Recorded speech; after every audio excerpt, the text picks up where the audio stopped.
Where the place? Upon the heath, there to meet with MACBETH. I come where none can heaven call. None. Fair is foul and foul is fair. Hover through the fog and fill the air.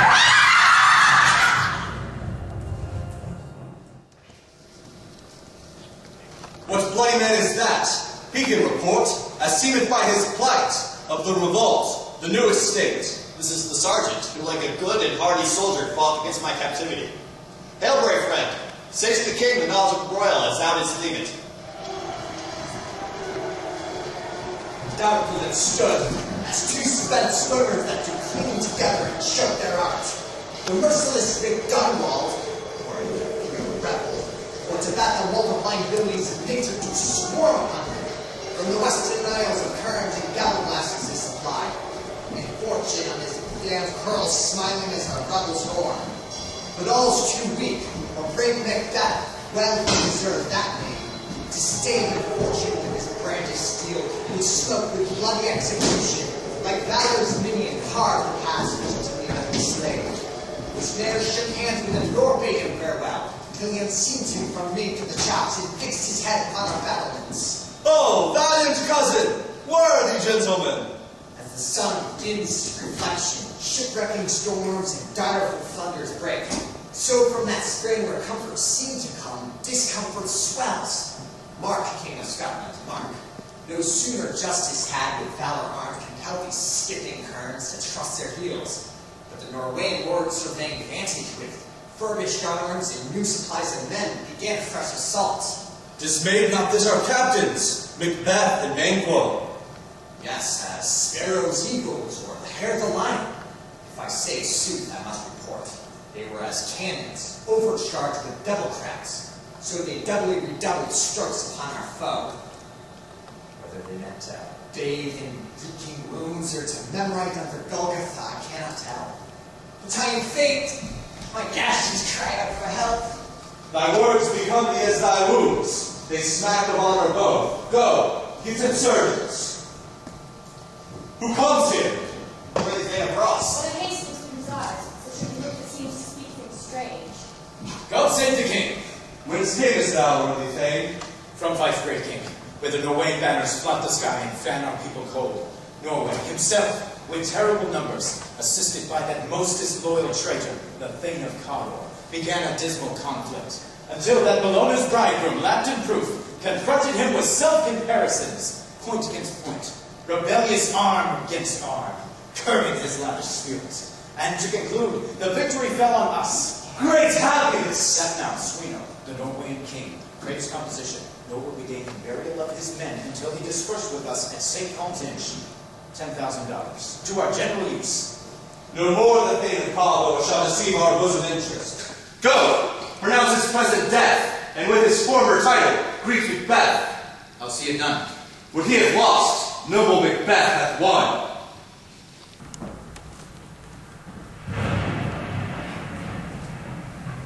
Where hast thou been, sister?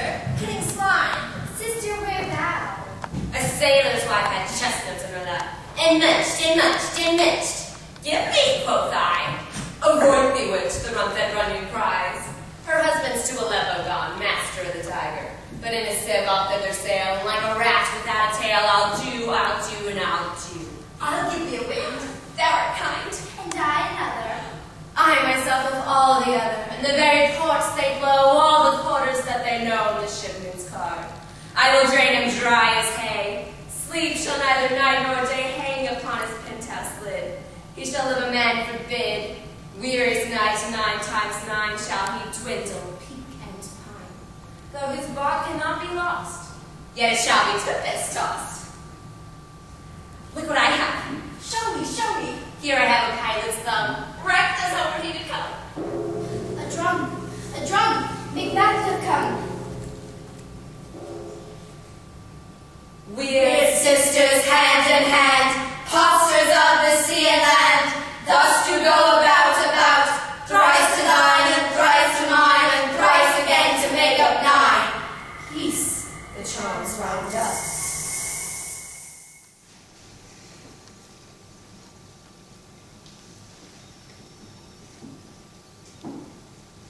foul and fair day I have not seen. How far is it called before us? These, so withered and so wild and they're retired, look not like inhabitants of the earth and yet are on it. Live you? Or are you of the man in question? You seem to understand me, by that you once a chappy finger laying upon our skinny lips. You should be women, but your beards forbid me to interpret that you are so. Speak if you can. What are you? All hail Macbeth! Hail to thee, Thane of Glamis! All hail Macbeth! Hail thee, Thane of Courthouse! All hail Macbeth, that shalt be king hereafter. Good sir, why do you start? And seem to fear things that do sound so fair. In the name of truth, are ye fantastical, or that indeed which outwardly ye show? My noble partner ye greet with present grace and great prediction of noble having and royal hope that he seems rapt withal. To me you speak not. If you could look into the sands of time and see which grain will grow and which will not, speak then to me, who neither beg nor fear your favors nor your hate. Hail! Hail! Hail. Lesser than Macbeth and greater. Not so happy, yet much happier.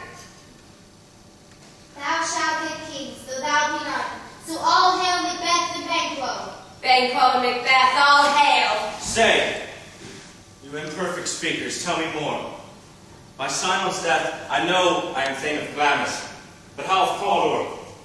The Thane of Cawdor lives a prosperous gentleman, and to be king stands not within the prospect of belief no more than to be Cawdor. Say from whence you owe this strange intelligence, or why upon this blasted heath you stop our way with such prophetic greeting. Speak, I charge you!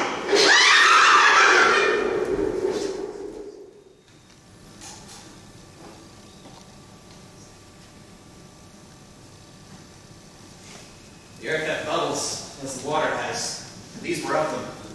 Whither they vanished? Into the air. Seemed Corporal melted his breath into the wind. Would they had stayed? Are such things here as we do speak about? Or have we eaten only the same root that takes the recent prisoner? Children shall be kings. You shall be king. And the Thane of Cawdor went it not so too? The self-same tune of words. Who's there? The king hath happily received, Macbeth, the news of thy success, and when he reads thy personal venture in the rebels' fight, his wonders and his praises do contend which should be thine or his. Silenced with that, and viewing of the rest of the self-same day, he finds him in stout our way in ranks, nothing afeard of what himself dismakes strange images of death. As thick as hail came post with post, and everyone did bear thy praises in his kingdom's great defense, and lay them down before him. We are sent to give you from our royal master thanks, only to herald you in his sight, not thank you. And, for an earnest of a greater honor, he bade me from him call thee Thane of Cawdor, in which edition, hail most worthy Thane, for it is thine. The devil speak true? The Thane of Cawdor lives. Why do you dress me in borrowed robes? Who was the Thane lives yet, but under heavy judgment bears that life which he deserves so lose. Whether he was combined with those of Norway, or did line the rebel with hidden held advantage, or with both did labor in his country's wreck, I know not. But treason's capital confessed and proved, hath overthrown him. Glamis and Thane of Cawdor. The greatest is behind. Do you not hope that your children shall be kings when those that gave the Thane of Cawdor to me promised no less to them? That, trusted home, might yet enkindle you to the crown, besides the Thane of Cawdor. But 'tis strange, and oftentimes to win us to our harms, the instruments of darkness tell us truths, win us with honest trifles, only to betray us in deepest consequence.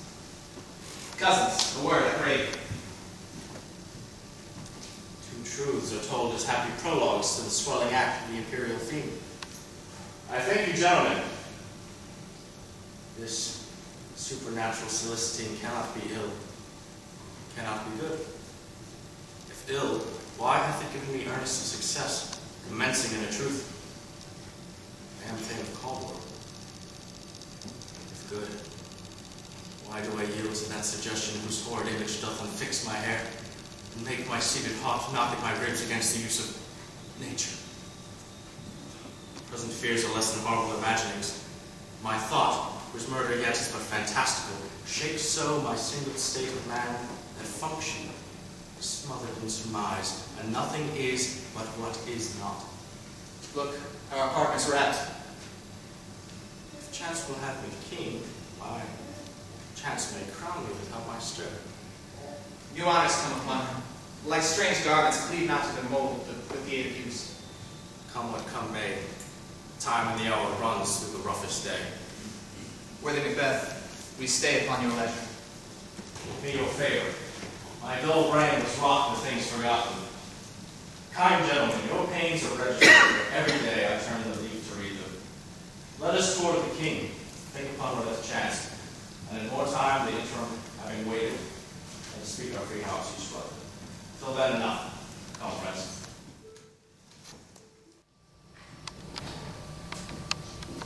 Is execution done on Condor? Are those in commission not yet returned? My liege, they are not yet come back, but I have spoke with one that saw him die. She did report that, very frankly, he confessed his treasons, implored your highness pardon, and set forth a deep repentance. Nothing in his life became as the leaving of it. He died as one that had been studied in his death, to throw away the dearest thing he owned, as for a careless trifle. There's no art to find the mind's construction in the face. He was a gentleman on whom I built an absolute trust. Macbeth! Oh, valiant cousin! The sin of my ingratitude even now is heavy upon me. Thou art so far before that swiftest wing of recompense is slow to overtake thee, where thou hast less deserved that the proportion both of thanks and payment might have been mine. Only I have left to say, more is thy due than more than all can pay. The service and the loyalty I owe, doing it, pays itself. Your Highness's part is to receive our duties, and our duties which you have thrown in state. Children and servants, which do what they should by doing everything safe towards your love and honor. Come hither. I have begun to plant thee, and will labor to make thee full of growing. Noble Banquo, thou hast no less deserved, nor must be known, no less to have done so. Let me enfold thee, and hold thee to my heart. Ere if I grow, a harvest is your own. A plenteous joys, wanton fullness, seek to hide themselves in drops of sorrow. Sons, kinsmen, thanes, and you whose places are nearest, know that we will establish our estate upon our eldest, Malcolm, whom we name hereafter the Prince of Cumberland, which honor must not invest in him only, but nobleness, like stars, shall shine on all deserved, from hence to Irenaeus, and bind us closer to you. The rest is labor which is not used for you. I'll be myself the harbinger, and make joyfully hearing from my wife at your approach. So, humbly, take my leave. My worthy Condor, the Prince of Cumberland? Now that is a step which I must fall down, or else shortly, for in my way it lies. Stars, hide your fires. Let not light see my deep and black desires. The eye look in the hand, and let that be which the eye fears when it is done to see. True, noble Banquo. He is full so valiant, and in his commendations I am fed. It is a banquet to me. Come, let's after him, who's gone to make us welcome. It is a peerless kinsman. They met me in the day of success, and I heard by the perfectest report they had more in them than mortal knowledge. When I burned and desired to question them further, they made themselves heir, to which they vanished. Whilst I stood rapt in wonder of it, came missives from the king, who all hailed me, Thane of Coddle, by which title before these great sisters saluted me, and referred me to the coming on of time with, Hail, King, this shall be. This I have thought good to deliver thee, my dearest partner of greatness, that thou mightst not lose the dues of rejoicing by being ignorant of what greatness is promised. Lay it to thy heart. Farewell. God Clarence and Coddle, and shall be what thou art promised. Yet I do fear thy nature. 'Tis too full of the milk of human kindness to catch the nearest way. At least be great. Art not without ambition, and yet without the illness should attend it. Thou wouldst thou highly, thou wouldst thou holy, wouldst not play false, yet wouldst strongly win. Thou wouldst have great kindness, that which cries, thus thou must do, thou shalt have it. And rather thou just fear to do it, and wishest should be undone. Hie thee hither, and I may pour my spirits in thine ear, and chastise with the valor of my tongue all that impedes thee from the golden round. Which fate and metaphysical aid does seem to have thee crowned with all. What is your tidings? The king comes here tonight. How am I to say it? Is not thy master with him, who was so informed for preparation? So please you, it is true. The thane comes. One of my fellows has the speed of him, who, being almost dead from breath, had scarcely more than the make of his message. Give him tending, he brings great news. The raven himself, his horse, approached the fatal entrance of Duncan under one of Babylon's.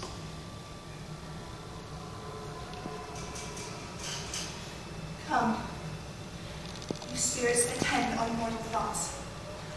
Unsex me here and fill me from the crown to the toe, top full of direst cruelty.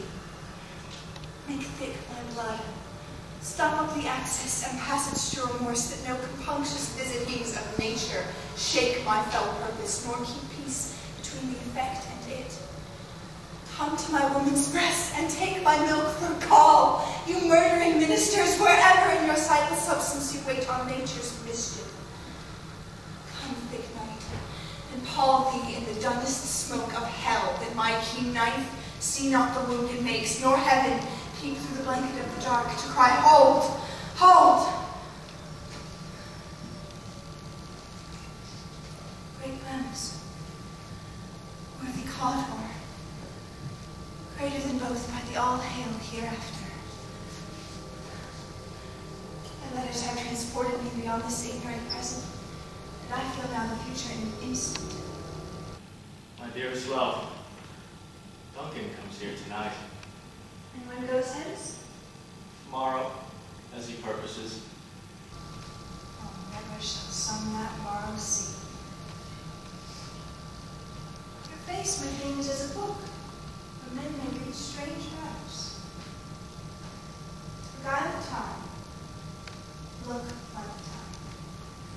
Their welcome in your eye, your hand, your tongue, look like the innocent flower, be the serpent under it.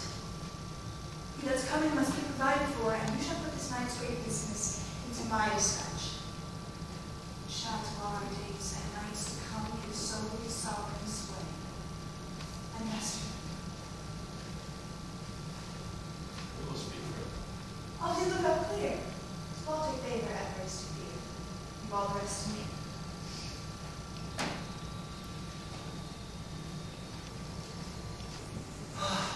This castle hath a pleasant seat. The air, nimbly and gently, recommends itself to our senses. This guest of summer, the temple haunting Martha, does approve by his loved machinery. Heaven's breath smells wooingly here. No jutty breeze, buttress, nor point of vantage, but this bird hath made its tended bed and appropriate cradle. Where they must breed and haunt, I'll observe, the air is delicate. See, our honored hostess. The love that follows us sometimes is our trouble, but still we think is love. Herein I teach you how you shall bid God heal us for your pains, and teach us for your trouble. All our service in every point, twice done and then done double, were poor and single business to contend against those honors, deep and broad, wherein your majesty loads our house. For those of old and the late dignities heaped up to them, we rest your urns. Where's the thing of Cador? We had a purpose to be his purveyor, and we coursed him at his heels, but he rides fast, and his great love, sharp as a spur, hath helped him to his home before us. Fair and noble hostess, we are your guests tonight. Your servants ever have theirs themselves, and what is theirs, and comes to make their audit at your highness's pleasure. still to return your own. Give me your hand. Conduct me to my host. We love him highly, and will continue in our praises towards him. By your leave, hostess.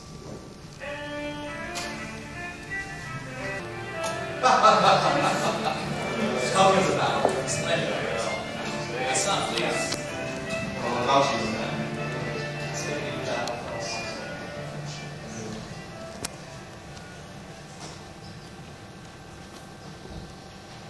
If it were done when 'tis done, then 'twere well it were done quickly. If the assassination could trammel up the consequences and catch with his surcease success, that, but this blow might be the be-all and the end-all here. Here, upon this bank and shoal of time, we jump the life to come. In these cases, we still have judgments here. We but teach bloody instructions, which being taught, return to plague the inventor. This even-handed justice commends the ingredients of our poison chalice to our own lips. He's here in double trust. First, as I am his kinsman and his subject, strong both against the deed. Then, as his host, who should against the murderer shut the door, not bear the knife myself.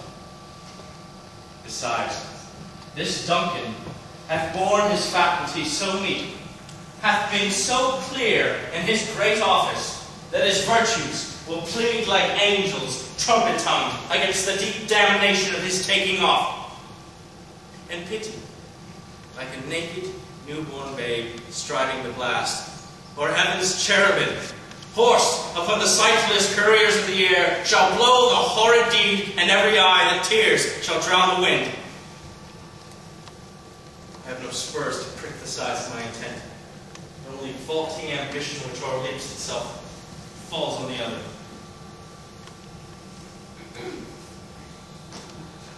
How now? What news? Is almost supped. Why have you left the chamber? Hath he asked for me? No, you nothing has. We will proceed no further in this business. He hath honored me of late, and I have bought golden opinions from all sorts of people, which will be worn now in the newest gloss, not cast aside so soon.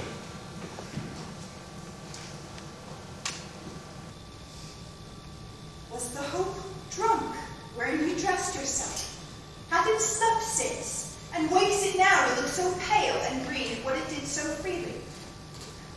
From such time I shall count thy love. Art thou afeared to be the same in thine own act and valor as thou art in desire? Wouldst thou have that which thou esteemest the ornament of life, and live a coward in thine own esteem, letting I dare not wait upon thy wood like the poor cat in the adage? Prithee, peace! I gave you all that may become a man, who dares do more as none. What beast was it then that made you break this enterprise with me? When you durst do it, then you are man. And to be more than what you are, you would be so much more the man. Nor time and nor place is in it here, and yet you would make both. They have made themselves, and that their fitness now does unmake you. I have given suck. I know how tender 'tis to love the babe that milks me. I would, while he was smiling in my face, have plucked my nipple from his boneless gums and dashed the brains out had I so sworn as you have done to this. If we should fail. We fail. But screw your courage to the sticking place and will not fail.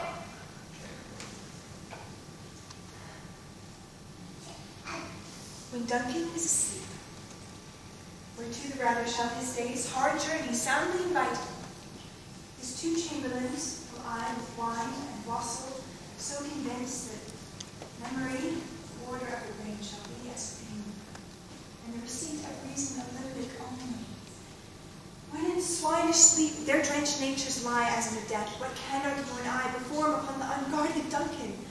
What not put upon his spongy officers who shall bear the guilt of our great quell? Bring forth men children only, but thy undaunted metal should compose nothing but males. Will it not be received when we have marked with blood those sleeping two of his own chamber, and used their very daggers that they have done it? Who dares receive it other, as we shall make our griefs and clamor roar upon his death. settled. Bend up each correlation to this terrible feat. Look away. Mock the time of fair show. False face must hide, false heart doth know.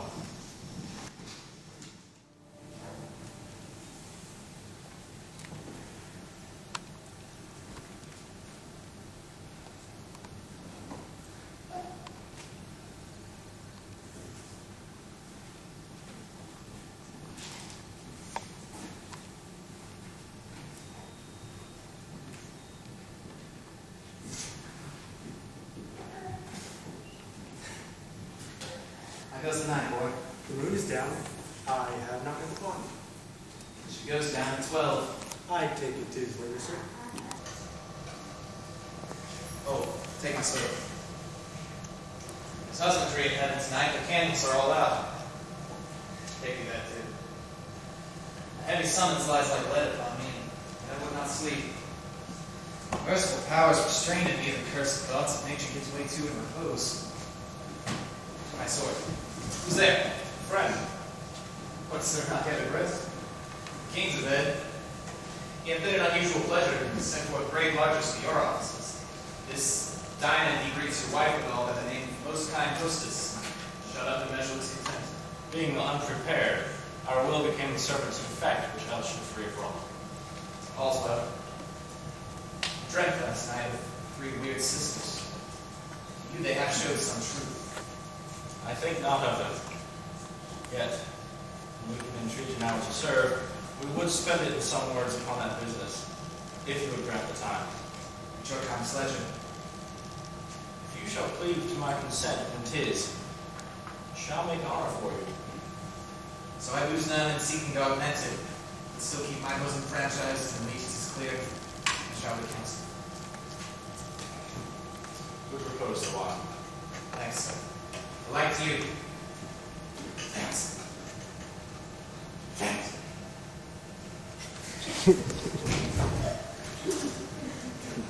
Go bid thy mistress when my drink is ready, she strike upon the bell. Get thee to bed.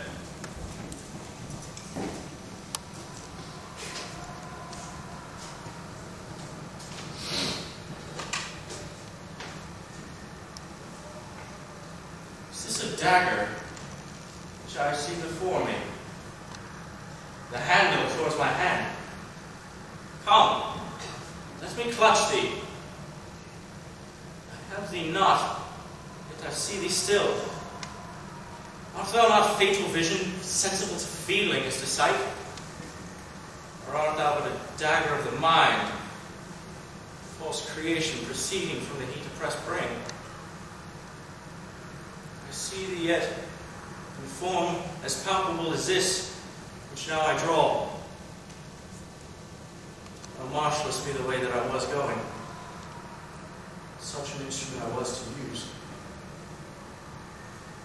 Mine eyes are made the fools of the other senses, or else worth all the rest. See thee still, and on thy blade in dudgeon gouts of blood which was not so before. There's no such thing! It is the bloody business which informs thus to mine eyes. Now, o'er the one half-world nature seems dead. And wicked dreams abuse the curtained sleep. Witchcraft celebrates pale Hecate's offerings, and withered murder alarmed by his sentinel the wolf, whose howls his watch thus with his stealthy pace, with Tarquin's ravishing strides, towards his desire moves like a ghost. How sure and firm said earth, hear not my steps, which way they walk, for fear thy very stones prate of my whereabouts. Take the present horror from the time which now suits with it.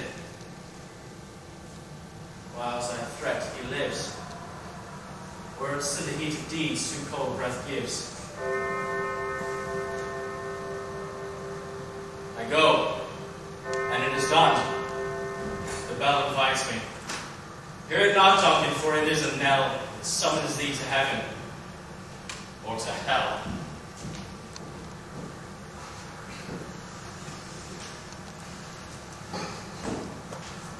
That which made them drunk, made me gold.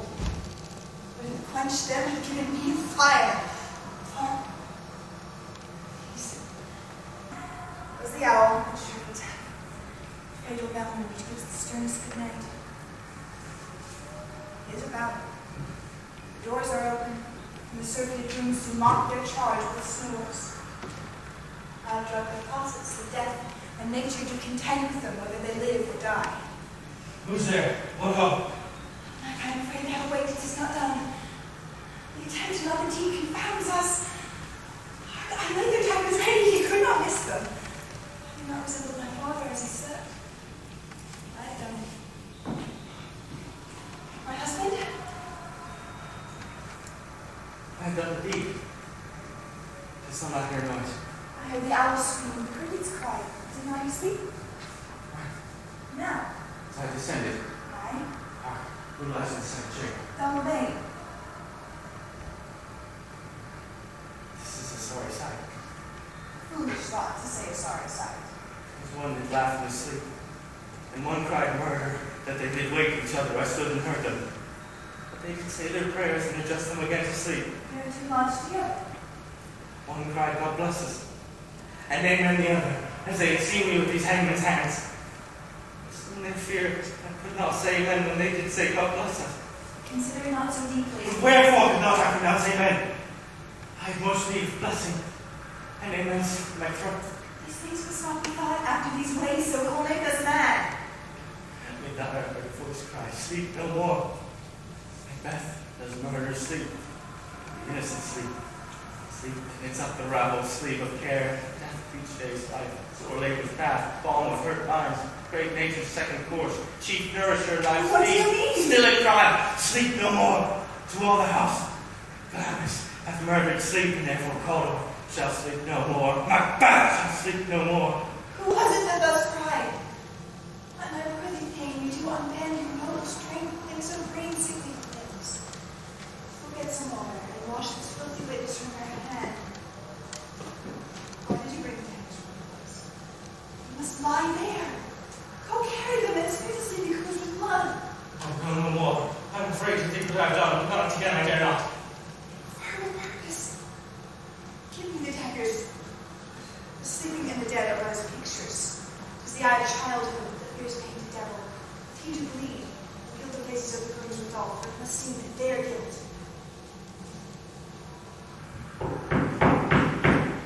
Whence is that knocking? And how is it with me whenever the noise appalls me? Oh, hands are here. Not my napkins. Will all great Neptune's oceans wash this blood clean from my hand? No. This my hand will gather the multitude in the seas and come anodyne, making the green red.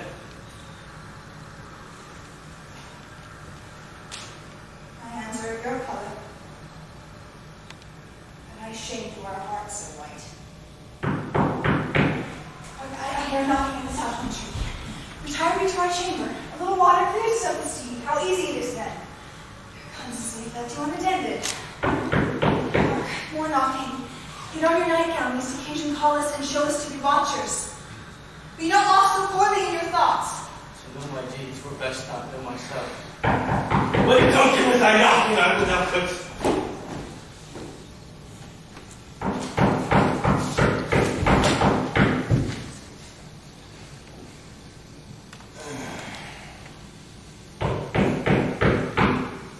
Here's a knocking indeed.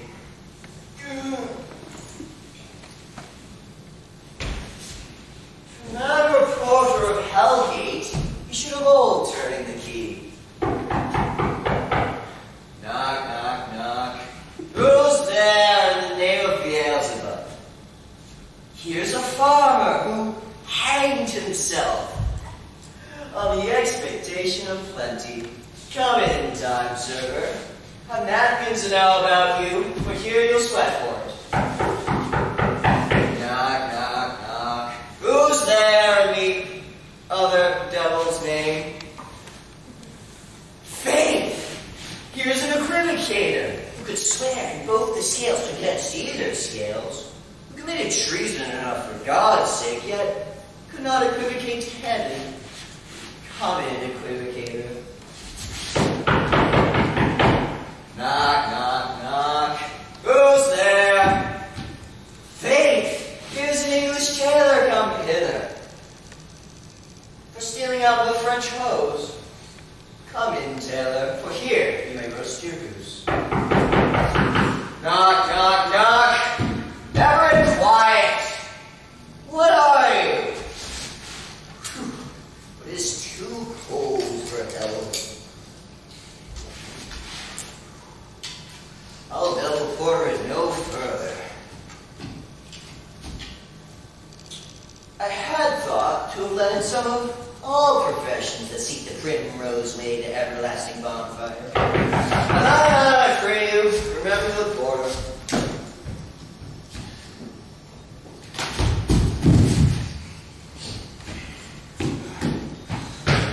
Was you so late, friend? And you went to bed that you do lie so late?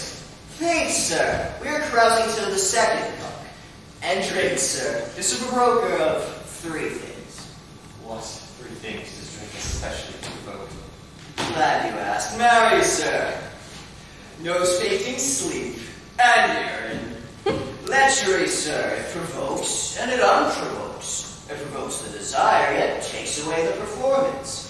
Therefore, much drink may be said to be an equivocator with lechery. It makes him and it mars him. It sets him on and it sets him off. It persuades him and disheartens him. It makes him stand to and not stand to. In conclusion, it equivocates him in a sleep, and giving the lie, it leaves him. I believe drink gave thee the lie last night. That it did, sir, in the very throat of me. I requited it for its lie, and methinks, being too strong for it, though it took up my legs sometimes, I made a shift to cast it. Oh, is thy master stirring? He's awake till here he comes. Tomorrow, sir. Tomorrow both. Is master stirring with thee? Not yet. He did command me to call timely on him. I have almost set thee up. I know that this is a joyful trouble to you, yet 'tis one. Labor we delight in, physics pain. This is the door. I'll make so bold to call, which is my limited service.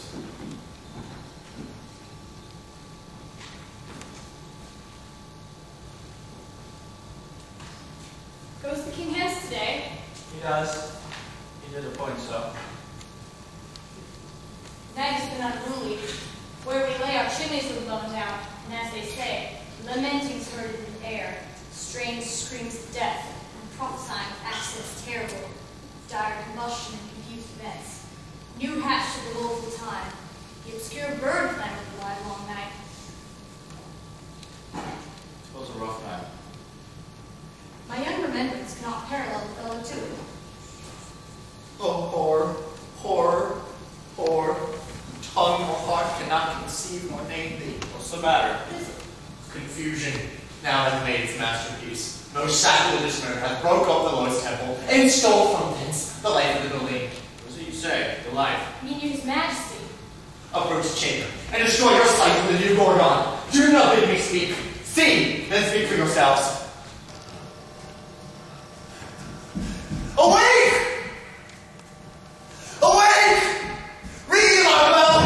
Murder and treason! Faithful! Salving! Awake! Check off this dying sleep. Just counterfeit and look on death itself. Up! Up and see the great doom's image. Welcome! Faithful! As from your graves rise out to countenance this horror. Ring the bell! What's the business of such a hideous trumpet just calls for other sleepers of the house? Speak! Speak! Oh, gentle lady, it's not for you to hear when I can speak. Repetition in a woman's ear would murder as it fell. Oh, Banquo, a royal master's murdered. Oh, alas, but in our house. Too cruel anywhere. Dear death, I prithee contradict thyself and say it is not so. Had I ever died an hour before this chance, I had lived a blessed time. From this moment, there's nothing serious in mortality. All is victorious. Renown and grace is dead. The wine of life was drawn, and near these slept his fault to brag of. Elizabeth! You are, and do not know it. The spring, the fountain, the head, the source of your blood is stopped. The very source of it is stopped. Your father's murdered. Oh, I remember. Elizabeth's chamberers seemed to have done it. Their hands and faces were embedded with blood, as if the daggers which had white on their pillows. They stared and were distracted. No man's life was to be trusted with them. Oh, yes. I do repent to me of my fury that I did kill them. Wherefore did you so? You can be wise, amazed, temperate and furious, loyal and neutral in a moment. No, man. The expedition of my violent love outran Paul's reason. Here lay Duncan, his silver skin laced with his golden blood. His gashed stabs looked like a breach in nature for ruin's wasteful entrance. There, the murderers, steeped in the colors of their trade, their daggers unmannerly breached with gore. Who could refrain that had a heart to love, and courage in that heart to make his love known? Help me, Hence. Oh, Listen, lady. Why do we hold our tongues and must make claim this argument for ours? What should be said here, where our fate, hidden in augur, may rush and seize us? Let's delay. The tears have not been proved. Nor a strong sorrow upon the foot of motion. Look to the lady. When we have our naked frailties hid and suffer an exposure, let us meet and question this most bloody piece of business to know it further. Fears and scruples shake us. In the great hand of God I stand, and thence against the underbolt pretense I fight of treasonous malice. And so do I. And so all. Let's briefly put on manly readiness and meet in the hall together. Well contented.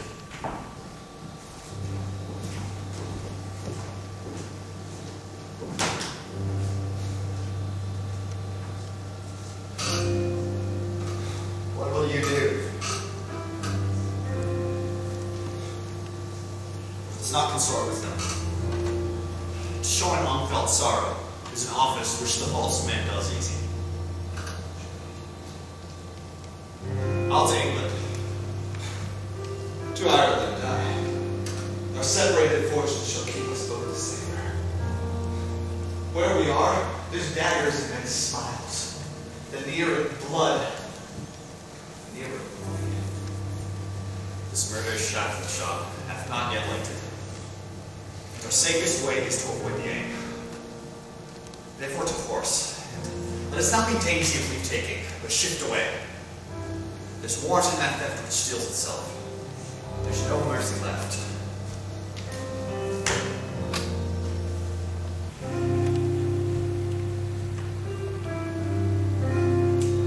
Threescore and 10, I can remember well, within the volume of which time I've seen hours dreadful, and things strange. But this sore night hath trifled former knowings. Ah, good father, thou seest the heavens as troubled with man's act threatens his bloody stage. By the clock 'tis day, yet dark night strangles the traveling lamp. Is it night's predominance or the day's shame that darkness doth the face of earth entomb, but living light shall kiss it? 'Tis unnatural, even like the deed that's done. On Tuesday last, a falcon, towering in her pride of place, was by a mousing owl hawked at and killed. And Duncan's horses, a thing most strange and certain, beauteous and swift, the minions of their race, turned wild in nature, broke their stalls, flung out, contending against obedience as they would make war with mankind. 'Tis said, they eat each other. They did so, to the amazement of mine eyes that looked upon it. Here comes the good Macbeth. How goes the world, sir, now? Why, see you not? Is it known who did this more than bloody deed? Those that Macbeth have slain. Alas, the day! What good could they pretend? They were suborned. Malcolm and Dunelane, the king's two sons, are stolen away and fled, which puts upon them the suspicion of the deed. Against nature still. Thirtless ambition that wilt raven up thine own life's means. Then 'tis most likely the sovereignty will fall on Macbeth. He is already invested and gone to Scone. Where's Duncan's body? Carried to Colwickhill, the sacred storehouse of his predecessors and guardian of their lands. Will you to Scone? No, cousin, out to Fife. Well, I'm with it. Well, may you see things well done there. Adieu. Lest our old road stitch easier than our new. Farewell, Father. God's benison go with you, and with all those that would make good of bad, and friends of foes.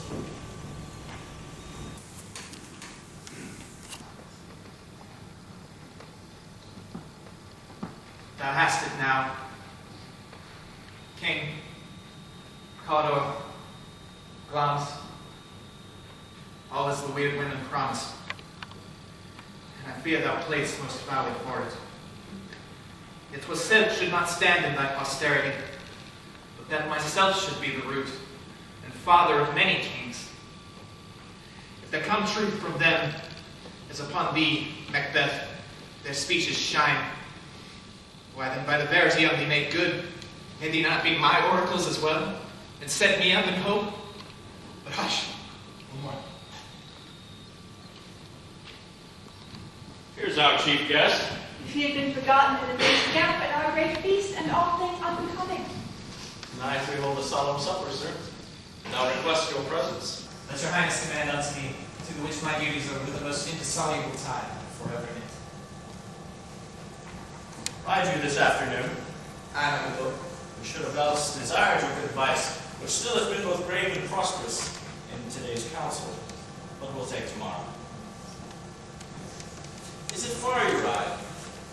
As far, my lord, as will fill the time twixt here and supper. Go not my horse the better, I should become a borrowed knight for the dark hour of twain. I am not our feast. My lord, I will not. We hear our bloody cousins are bestowed in England and Ireland, not confessing a cruel parricide, filling their ears with strange invention. But of that tomorrow, when therewithal we shall have calls of state craving us jointly. Hie you to horse, adieu, till you return at night. Goes Fleance with you? I know, lord. Our time does call upon us. I wish your horse is swift and sure of foot, so I do commend you to their backs. Farewell.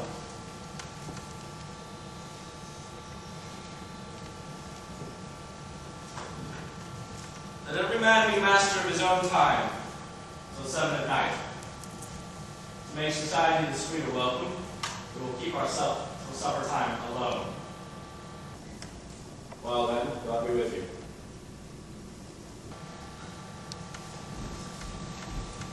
Sirrah, a word with you. 10 minutes from now, a pleasure. They are my lord, thou canst keep. Bring them before us.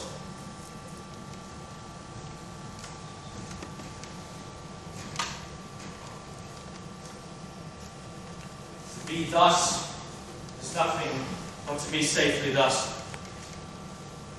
Our fears of Banquo stick deep. And in his royalty of nature reigns that which would be feared. 'Tis much he dares.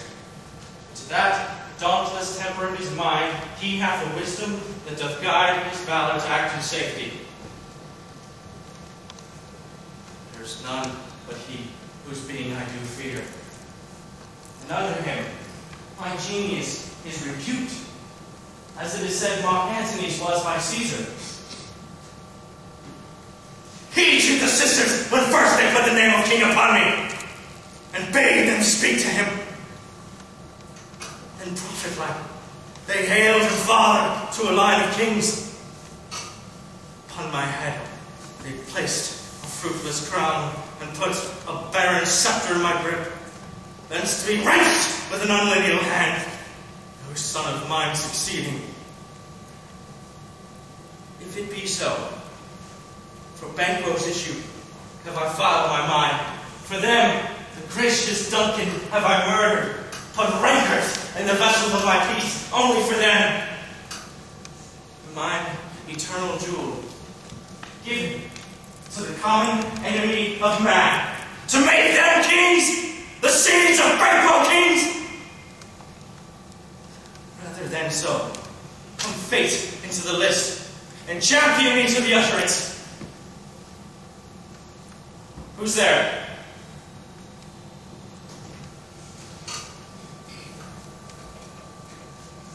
Now go to the door and say that as we call.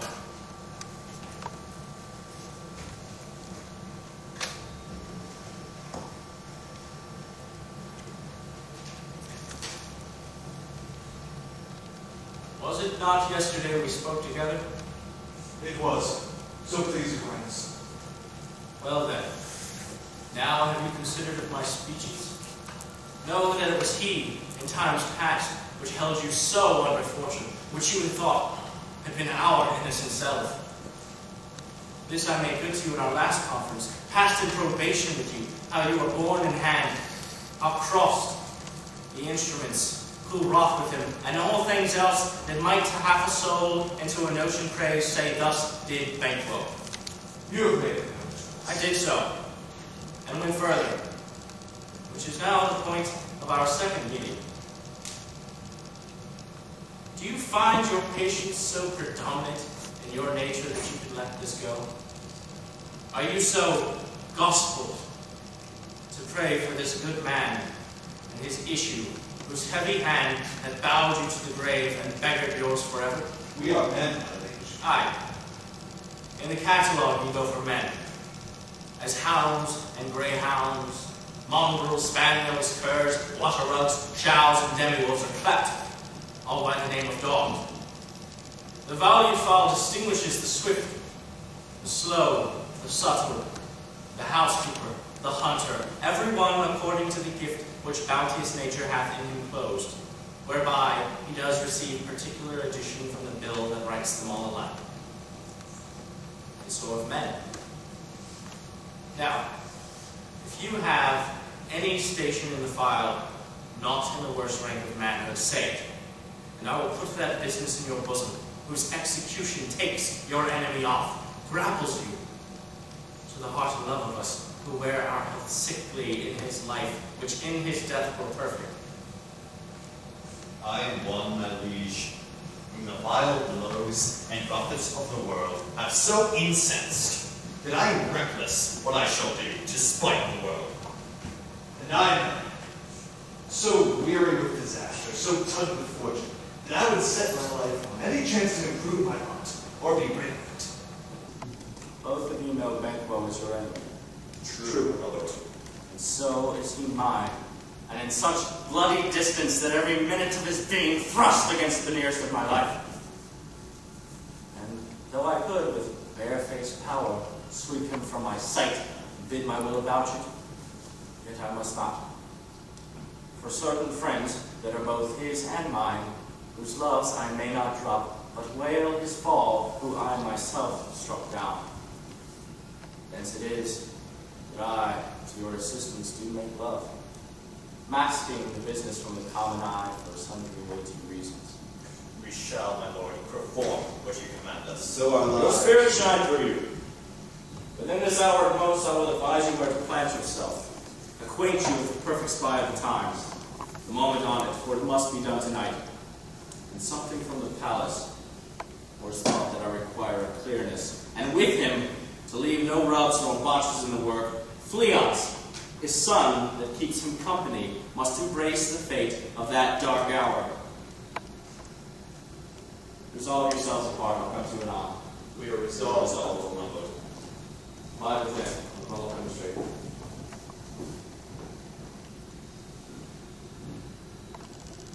It is concluded. Banquo. Thy soul's flight is to find heaven. Must find it out tonight.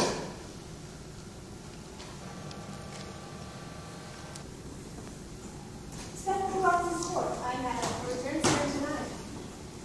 Say to the king I would attend his leisure for a few words of Spanish.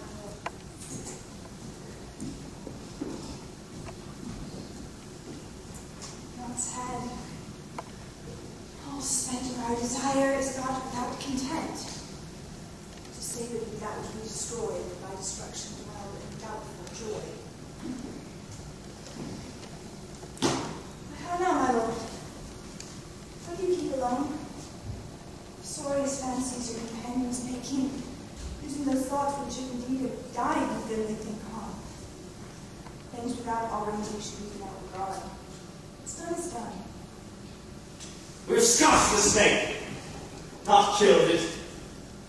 She'll close and be herself, whilst our poor Malice remains in danger of her former tooth.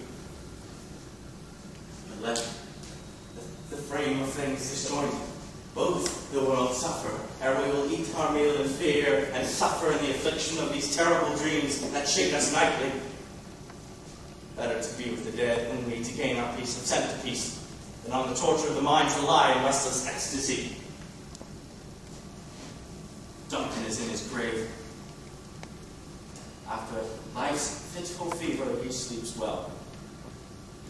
Nor poison, nor steel, Alice domestic, foreign levy, nothing can touch him further. Come on, gentle, my lord. Speak all your rugged looks. Be bright and jovial among your guests tonight. So shall I, love. So I pray be you. Let your remembrance apply to Banquo.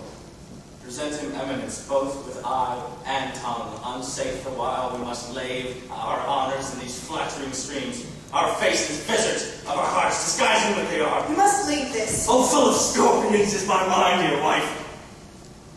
Thou knowest that Banquo and his fleance lives. Within the nature's copy is not a terror.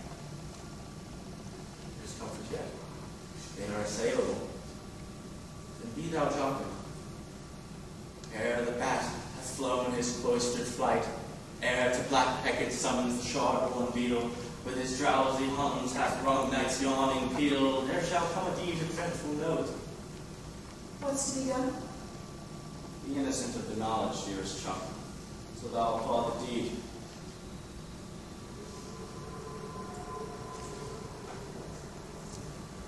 Come, sealing night, and scarf up the tender eye of pitiful day, and with thy bloody and invisible hands cancel and tear to shreds that big bond which keeps me pale. Night thickens, and the crow makes wing to the rooky wood. Good things of day begin to droop and drowse, whilst night's black agents to their praise do rouse. Thou marvelest at my words, but hold thee still. Things bad begun make strong themselves by ill. So prithee, go with me.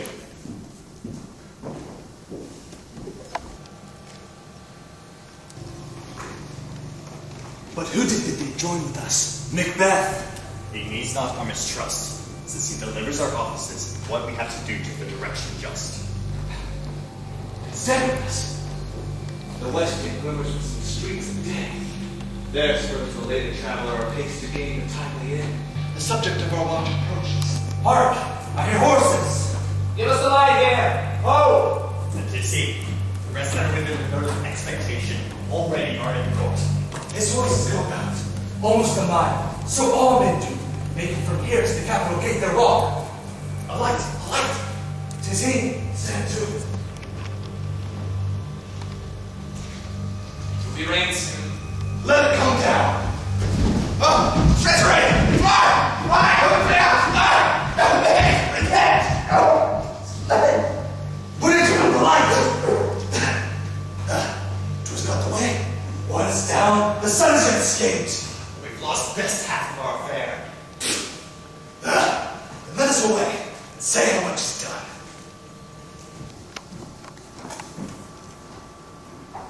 You know your own degrees. Sit down. At first and last, a hearty welcome. Ourself will mingle with society and play the humble host. Our hostess keeps her state, but in best time we will require her welcome. Pronounce before me, sir, to all our friends, and my heart speaks they are welcome. See, they encounter thee with their hearts' thanks. Both sides are even here, I'll sit in the midst. Be large in mirth, anon we will drink a measure of the table round. blood upon thy face. 'Tis Banquo's that. Better thee without than he within. Is he dispatched? I'm not. That I did for him. Thou art the best of the cutthroats. Yet he's good that did the like for Fleance. If thou didst it, thou art the non-Pharrell. My lord Fleance has escaped. Comes my fit again. I had else been perfect. Oval as the marble, founded as the rock, as broad and general as the casing air. But now I'm captive, cribbed, confined, bound in to saucy doubts and fears. What Banquo say? My lord, safe in the ditch he rests, with 20 trenched gashes on his head, the least a death to nature. Thanks for that. There the grown serpent lies. The worm that's fled hath nature that in time the venom breed. No teeth for the present. Yet be gone. Tomorrow we'll hear ourselves again. My lord, do not give the cheer.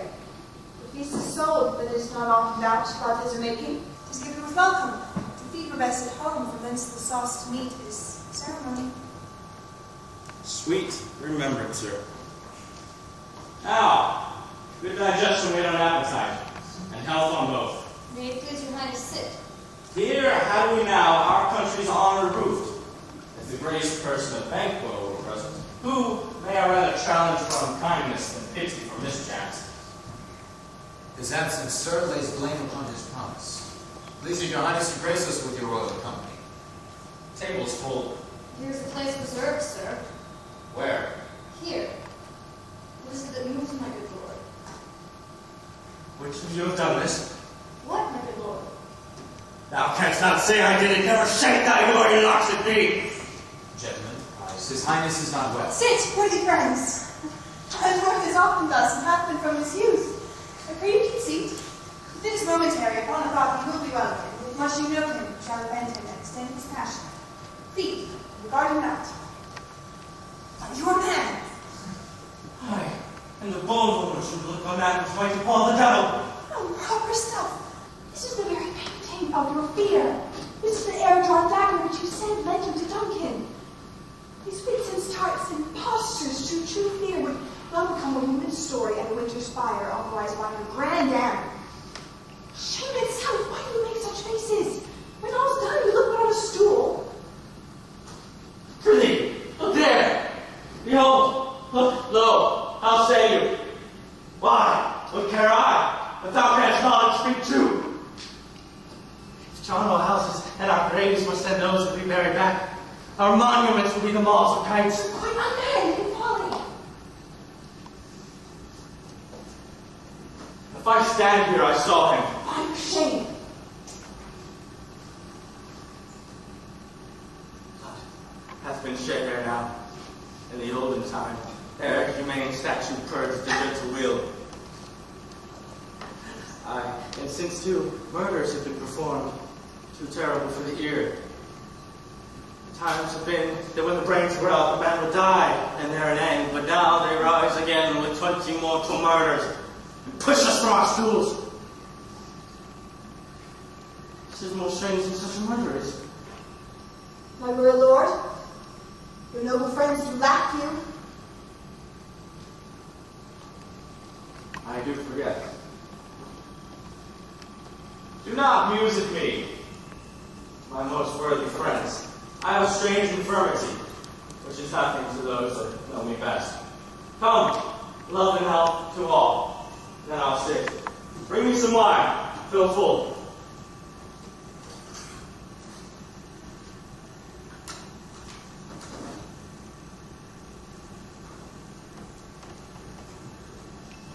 I drink to the general joy of the whole table, and to our dear friend Banquo, whom we missed when you were here. To all in whom we thirst, and all to all. Our duties and the pledge.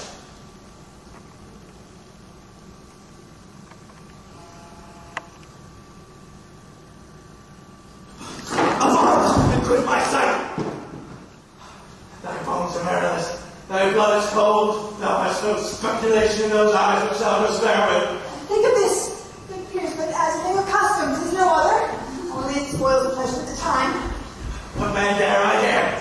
Approach thou like the rugged Russian bear, or the armed red ostrich, take any shape but that, and my firm nerves shall never tremble. Or be alive again, and dare me to the desert to thy shore. The trembling I inhabit in, protest me the baby of a girl. Hence, horrible shadow, unreal mockery hence!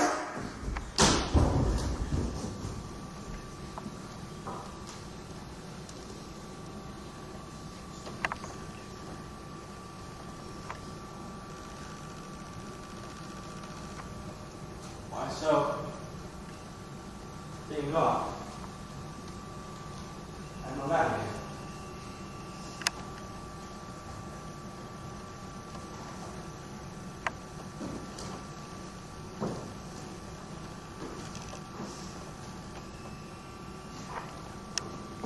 Thou hast displaced the north.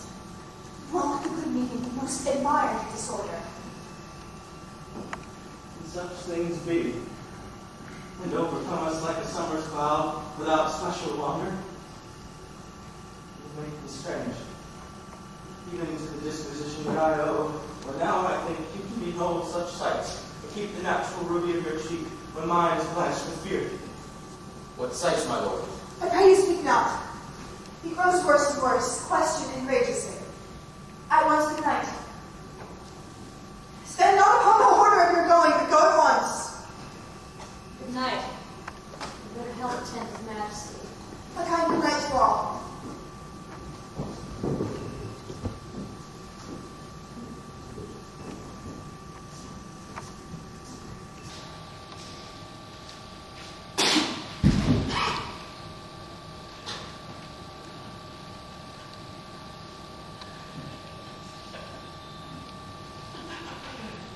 It will have blood, they say.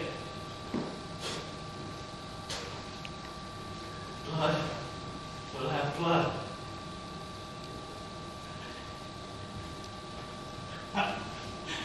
Tear. Stones have been known to move, and trees to speak. Augurs and understood relations have, by magpies and choughs and rooks, brought forth the secretest man of blood.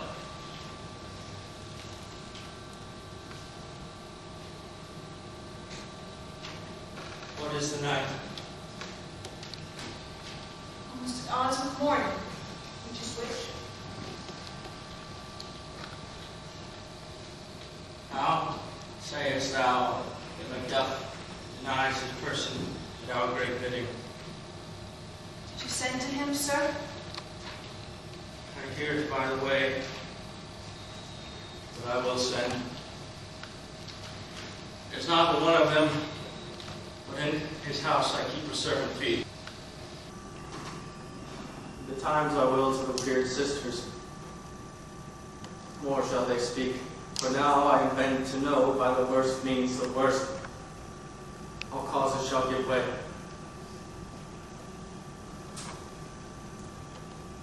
I am in blood, stepped in so far. Should I wait no more, returning, were as tedious as go o'er.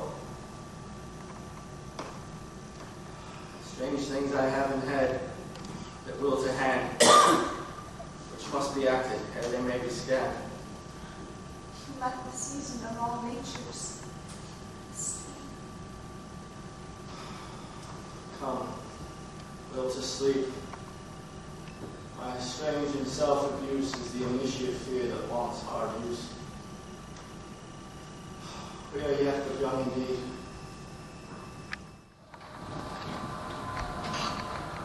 Why, how now, Peggy? You look angrily. Have I not reason, bell-damned as you are, saucy and overbold? How did you dare to trade and traffic with Macbeth in riddles and affairs of death? And I, the mistress of your charms, the close contriver of all harms, was never called to bear my part or show the glory of our art. And which is worse, all you have done hath been before a wayward son, spiteful and wrathful, who as others do loves for his own ends, not for you. But make amends now. get you gone. And at the pit Acheron, meet me in the morning, thither he will come to know his destiny. Your vessels and your spells provide your charms, everything beside. I am for the air, and this night I spend unto a dismal and fateful end. Great business must be read ere noon. Upon the corner of the moon there hangs a vaporous drop profound. I'll catch it ere it come to ground. And that distilled by magic sleight shall raise such artificial sprites, as by the strength of their illusion shall draw him on to his confusion. He shall spurn fate, scorn death and bear. He has hopes above wisdom, grace, and fear. And you all know, security is mortal's chiefest enemy. Hark, I'm called. By the spirit cease, sits in a body's lap and stays for you. Come, let's make haste. She'll soon be back again.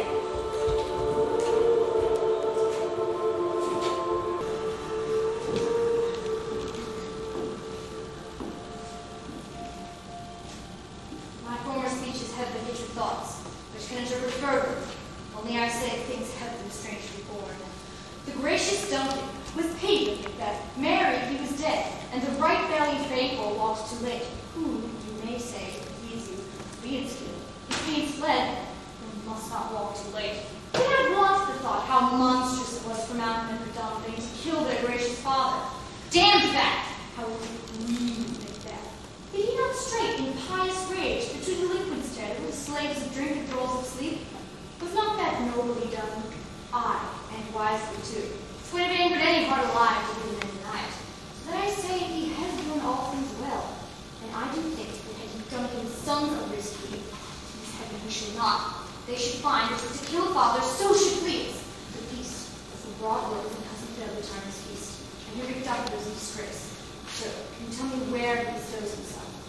The son of Duncan, from whom this tyrant holds the due of birth, lives in the English court, and is received of the most pious Edward, with such grace that the malevolence of fortune nothing takes from his high respect. Thither Macduff is going to pray the Holy King upon his aid, to wake Northumberland and warlike Seaburg, that by the help of these, with him above to ratify the work, we may again give to our tables meat, sleep to our nights, free from our feasts and banquets bloody knives, do faithful homage and receive free honors, all which we pine for now. And this accord hath so exasperated the king that he prepares us from a tent of war. Says he's Macduff. He did, and with an absolute absurd eye. The cloudy messenger turns me his back and comes as who should say, you'll lose a time that helps me with this answer. And that's why I might advise him to a caution.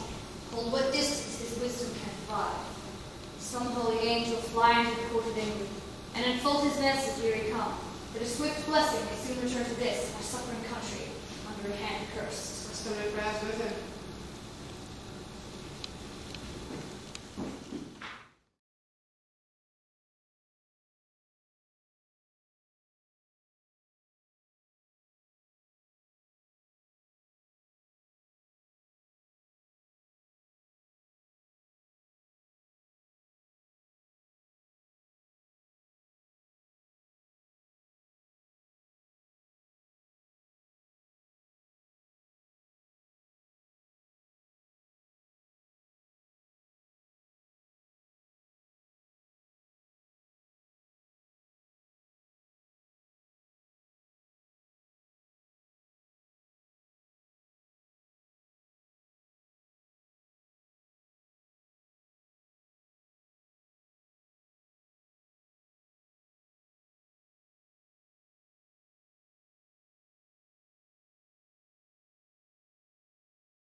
Thrice the branded cat hath mewed.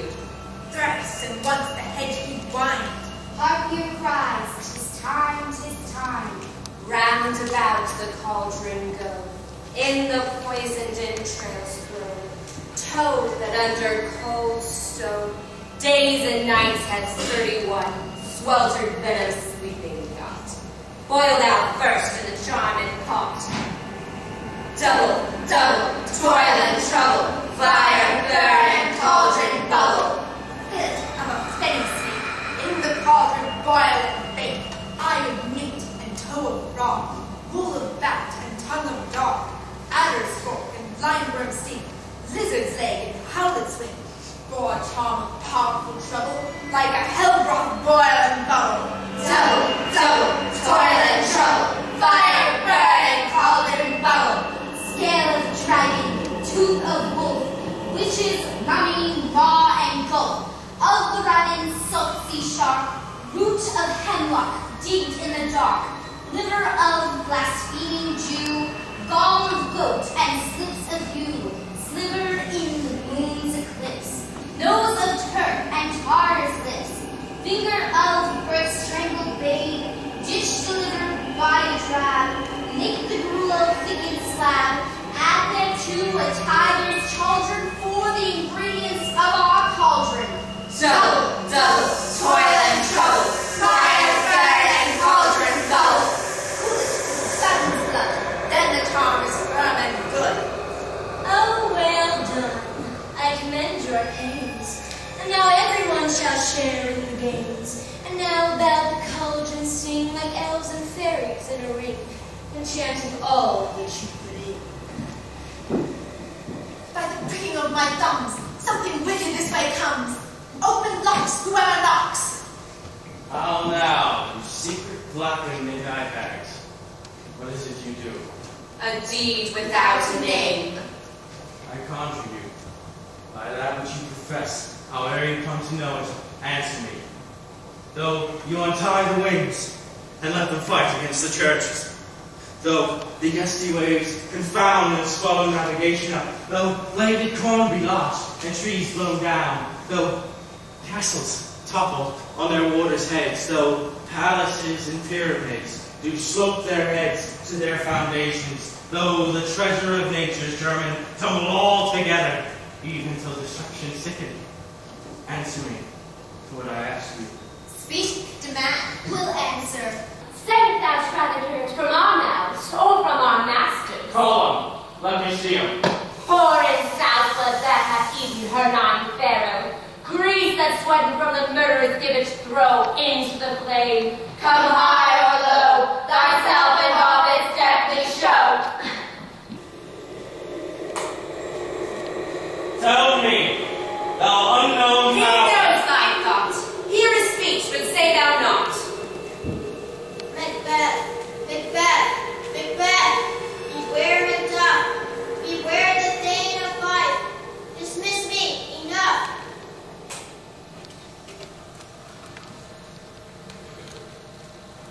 Thou hast marked my fear aright, whatever thou art for thy good caution thinks. But one word more. He will not be commanded. Here's another more potent than the first. Macbeth, Macbeth, Macbeth. Had I 3 ears, I'd hear thee. Be bloody, bold, and resolute. Laugh to scorn the power of man. For none of woman's word shall harm Macbeth.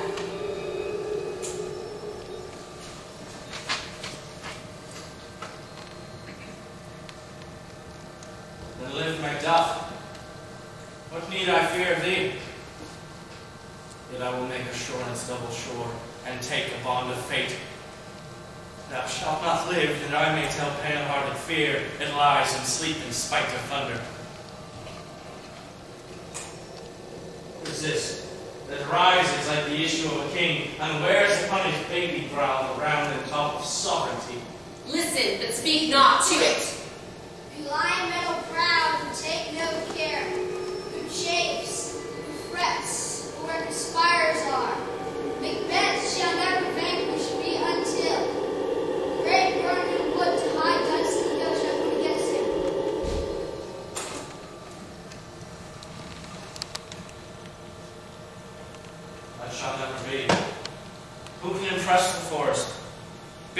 tree unfix his earthbound root. Sweet Boatman's good. Rebellious dead rise never till the wood of Burnham rise, and our high place Macbeth shall live the lease of nature, pay his breath to time and mortal custom. Yet, my heart throbs to know one thing more. Tell me, if your power can tell so much, shall Banquo's issue ever reign in this kingdom? Seek to know no more. I will be satisfied. Deny me this, and an eternal curse fall upon you. Let me know. Why sings that cauldron? What noise is this? Show his eyes and breathe his heart. Come like shadows, so depart. Thou art too like the spirits of Banquo down, like a crown to steer mine eyeballs, and thy hair, all the gold-bound brow is like the first. The third is like the former. Filthy hags, why do you show me this? The fourth, stomach, eyes. Will the line stretch out to the crack of doom? And nothing yet. 7. I'll see no more.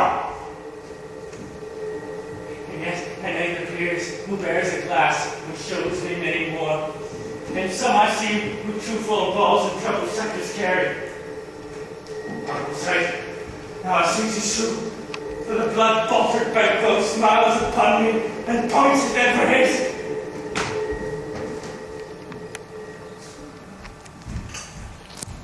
What? Is this so? Aye, sir, all this is so. But why stands Macbeth thus amazedly? Come, sisters, cheery up these sprites and show the best of other life. I'll charm the air to give a sound while you perform your antic round, so that this great king may kindly say, our duties did his welcome pay.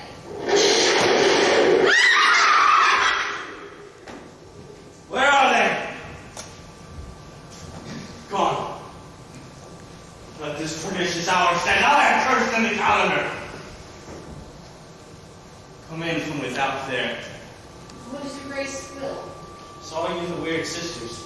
No, before. Came they not by you? No, indeed not. Infected be the air whereon they ride, and damn all those that trust them.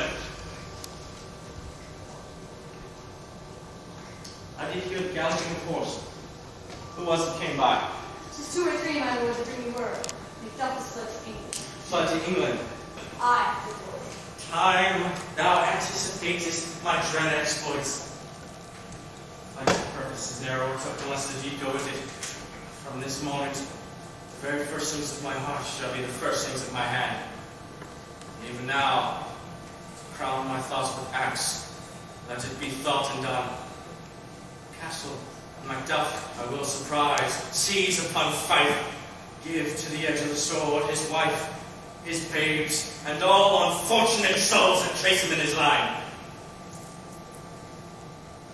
No more boasting like a fool, his deed I'll do before the purpose cool. No more sights. Where are these gentlemen? Come, bring me where they are.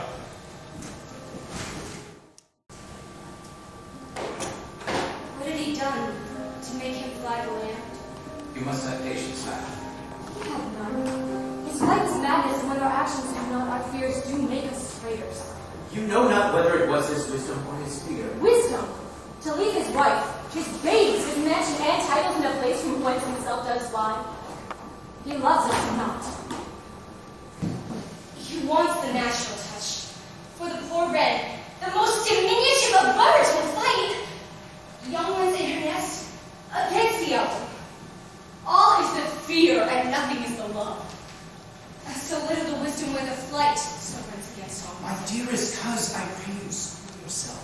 But for your husband, he is noble, wise, judicious, and best knows the fits of the season. I dare not speak much further. But cruel are the times when we find ourselves traitors and know not we ourselves. When we hold rumor from what we fear, but know not what we fear. Are tossed of a wild and violent sea each way and more. I take my leave of you. It shall not be long that I'll be here again. things at the worst will cease, or else climb upward to what they were before. I pray God some blessings upon you. Father he is, and yet he's fatherless. I'm so much a fool. Should I stay longer, it would be my disgrace and your discomfort. I take my leave at once.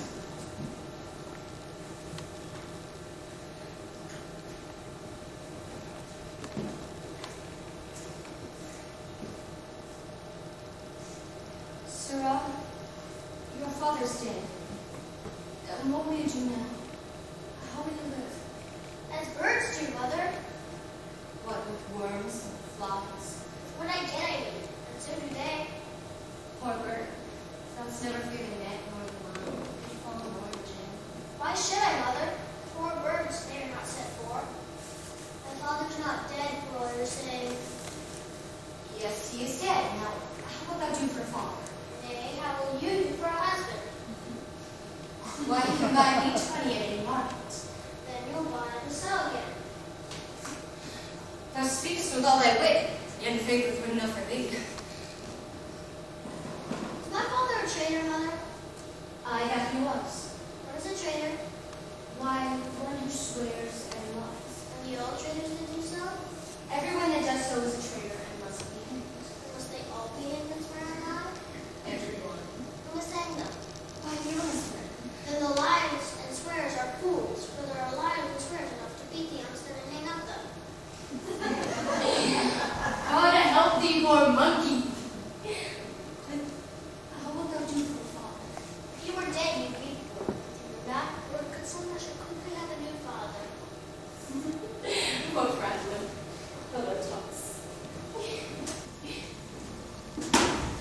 Bless you, fair dame. I am not to you known, though in your state of honor I am perfect. I doubt some danger does approach you nearly. If you will take a holy man's advice, be not found here, hence with your little ones. To fright you thus, methinks I am too savage. To do worse to you or fell cruelty, which to neither person, heaven preserve you, I dare abide no longer. Whither should I fly? I have done no harm. But I remember now that I am in this earthly world where to do harm is often laudable, to do good is often accounted dangerous folly. Why then must I put up that womanly defense to say that I have done no harm? What are these faces? Where is your husband? I hope in no place so unsanctified where such as thou mayst find him. He's a traitor. Thou liest! Thou shagger villain! What? You young fry of treachery. He is too, my mother. Run away, for you.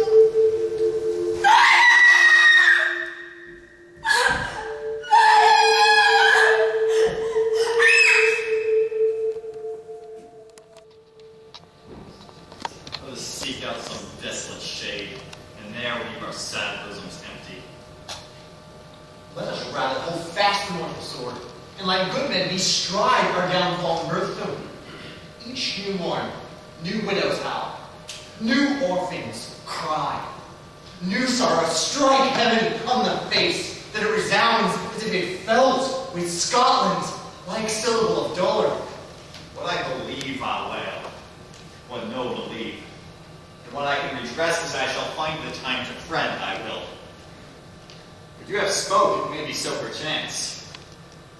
This tyrant whose sole main blisters our tongues was once thought honest. You have loved him well. He's not touched you yet.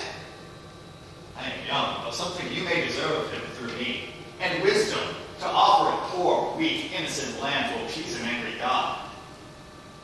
I am not treacherous. But Macbeth is.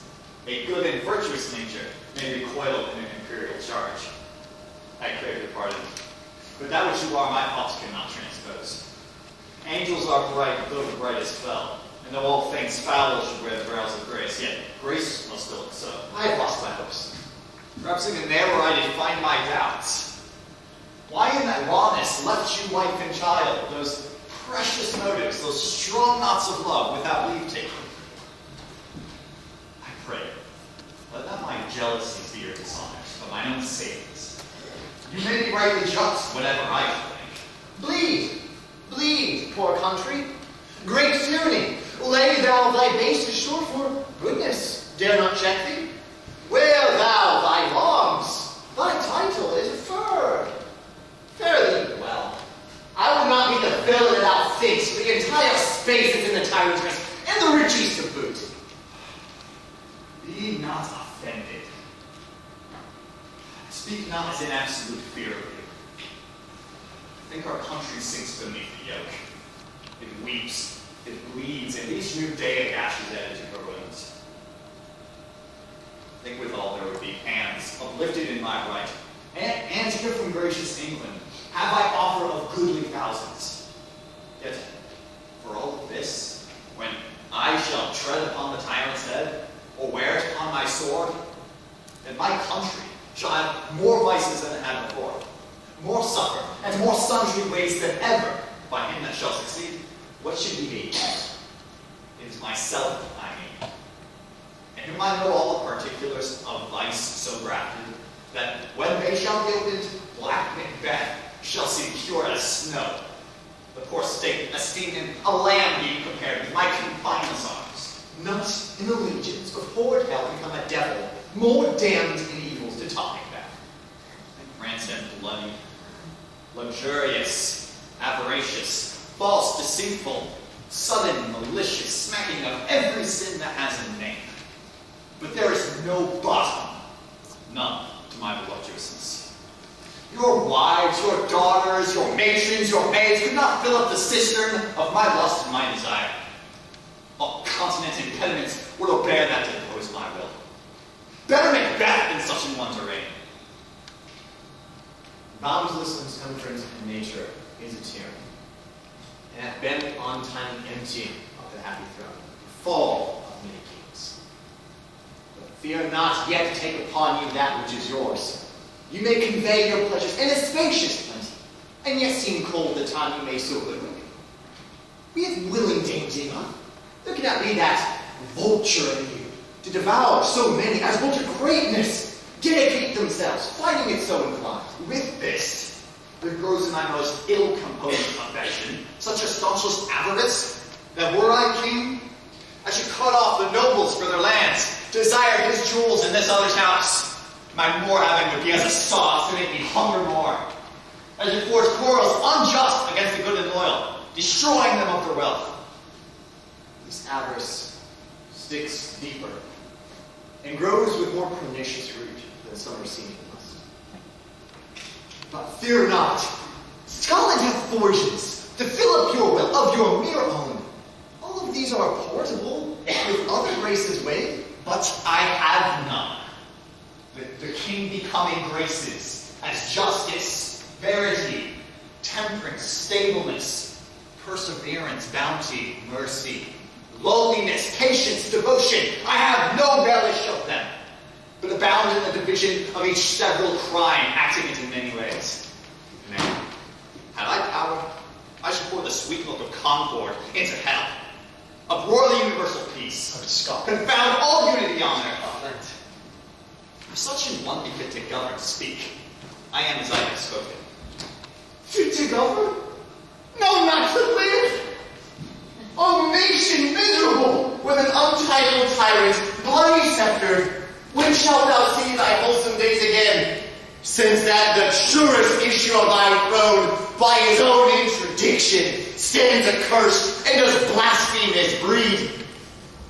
Thy royal father was a most sifted king, the queen that bore thee oftener upon her knees and on her feet, died every day she lived.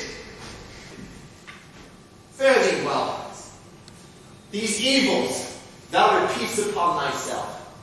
Banish me from Scotland.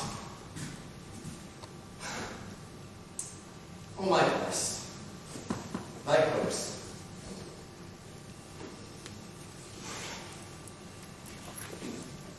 MACBETH. This noble passion, child of integrity, hath from my soul wiped the black scruples, and reconciled my thoughts to thy good faith and honor. Devilish Macbeth hath by many of these trains sought to whip me into his power. But modest wisdom plucks me from over-credulous haste. The God above deal between me and thee. For even now I put myself to thy direction, and unspeak mine own detraction. Here abjure the taints and blames I laid upon myself for strangers to my nature. I meant unknown to woman, never was forsworn, scarcely have coveted what was mine own, at no time broke my faith, would not betray the devil to his fellow, and delight no less in truth than life. My first false speaking was this upon myself: what I am truly is thine and my poor country's to commend. Whither indeed, before thy here approach, good see, with 10,000 warlike men, already at a point with setting forth. Now we'll together, and the chance of goodness be like our wonted quarrel. Why are you silent? Such welcome and unwelcome things at once. Does not reconcile. Well, more anon. Comes the king forth, I pray. Aye, sir. There are a crew of wretched souls that stay his cure. Their malady convinces the greatest say of art, but at his touch, such sanctity and heaven given his hand, they presently amend. I thank you, doctor. What's the disease he means? 'Tis called the evil, a most miraculous work in this good king, which, since my here remain in England, I have seen him do. How he solicits heaven, himself best knows. But strangely visited people, all swollen and ulcerous, pitiful to the eye. The mere despair of surgery he cures, hanging about their necks a golden stamp put on with holy prayers. 'Tis spoken, to this succeeding royalty he leaves the healing benediction. With this strange virtue he hath an heavenly gift of prophecy, and sundry blessings hang about his throne that speak him full of grace. See, who comes here? My countryman, yet I know him not. My gentle cousin, welcome hither. Ah, now I know him. Good God, be kind to remove the means that makes us strangers. Sir, amen. Stand Scotland, we're dead. Alas, poor country, almost afraid to know itself. It cannot be called our mother, but rather our grave. When no one but who knows nothing is one seen to smile. Where sighs and shrieks and groans that rend the air are made, not marked. Where violent sorrow seems a modern ecstasy, the dead man's knell is there scarce asked for who, and good men's lives expire before the flowers in their caps, dying, or ere they sicken. A relation too nice, yet too true. What is the newest grief? That of an hour's age doth hiss the speaker. Each minute seems a new one. How does my wife? Why, well. And all my children? Well, too. The tyrant has not battered at their peace. No, they were well at peace when I did leave them. Be not a niggard with thy speech. How goest? When I came hither to transport tidings, which I have heavily borne, there ran a rumor amongst many worthy fellows that were out, which was, to my belief, witnessed, rather for that I saw, the tyrant's power afoot. Now is your time of help. Your eye in Scotland would create soldiers, make our women fight to doff their dire distresses. Be it their comfort, gracious England hath lent us good seaward, with 10,000 men, an older and a better soldier none that Christendom gives out. Would I can answer this comfort with the like. But I have words that should be howled in the desert they are, where hearing cannot latch them. What concern they? The general cause or fee grief due to some single breast? No mind that's honest, but in it shares some woe, though the main part pertains to you alone. If it be mine, keep it not from me. Quickly, let me have it. Let not your ears despise my tongue forever, which shall possess them with the heaviest sound that ever yet they heard. I guess.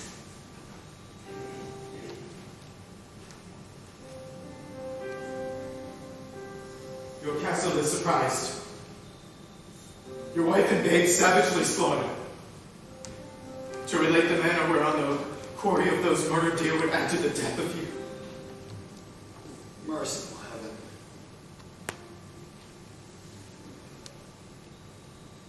What man?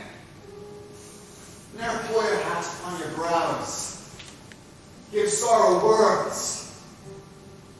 Grief that does not speak, whispers the offer at heart, bids it break.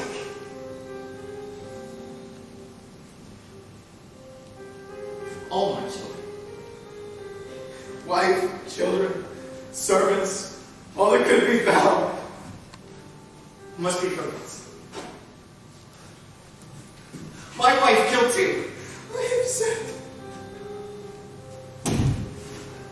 Let us make medicines of our great revenge. To cure this deadly grief. He has no children. All my pretty ones. All. Oh, hell, God. All. What? All my pretty chickens and their dad with one fell swoop. Disputed like a man. I must feel it as a man. I cannot but remember the things that were most precious to me. Did heaven look on and would not take their promise? Sinful and tough, they were all slain for thee.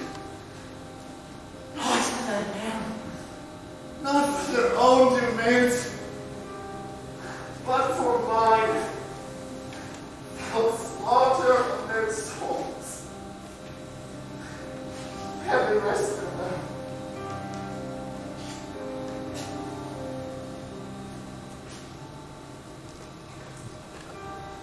Beneath this, the whetstone of your sword. Blunt not the heart. Reach it.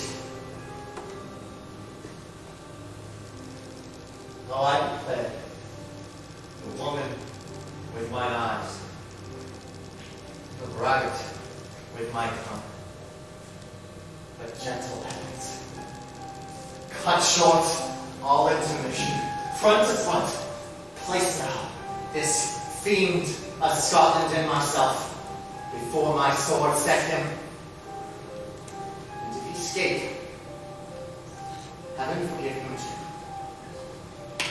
To you as manly. Come, go we to the king. Our power is ready, and nothing is lacking but our leave. Macbeth is ripe for the shaking, and the powers above put on their instruments. Receive what cheer you may. The night is long that never finds the day.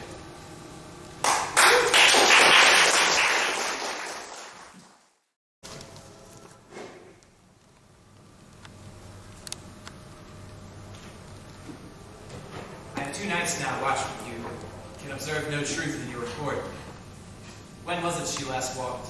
Since His Majesty went into the field, I have seen her rise from her bed, throw her nightgown upon her, unlock her closet, take forth paper, fold it, write upon it, read it, afterwards seal it, and again return to bed. Yet all this while in a most fast sleep. Great perturbation in nature. To receive at once the benefit of sleep and to the effects of watching. In this slumbery agitation, besides her walking and other actual performances, what, if anything, have you heard her say? That so which I will not report after her, Nay, to me, and 'tis most meet you should. neither to you nor anyone, having no witness to confirm my speech. Lo ye, here she comes. This is her very guise. And upon my life, fast asleep. Observe her, stand close. Came she by that light? Quiet still by her, she has lighted her continually. 'Tis her command. See your eyes are open. Aye, but their sense so shut. She does now. Look how she rubs her hands. It is in custom action with her, seamless washing her hands. I have known her to continue in this a quarter of an hour. And here's the spot. Mark, she speaks. I'll set down what comes from her to satisfy my remembrance more strongly. How damn spot out, I say! 1, 2. I think it's time to do it.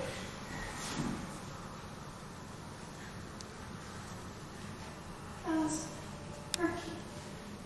Fine! My lord, fine! A soldier in the field. What need we fear? Who knows it when none can call our power to account? Yet, who would have thought the old man to have so much blood in him? You mark that? The thing if I've had a wife, where is she now? These hands ne'er be clean. No more of that! My lord, no more of that. You'll marvel with this starting. Go to. She has spoken of what she should not. I'm sure of it. Heaven knows what she has done.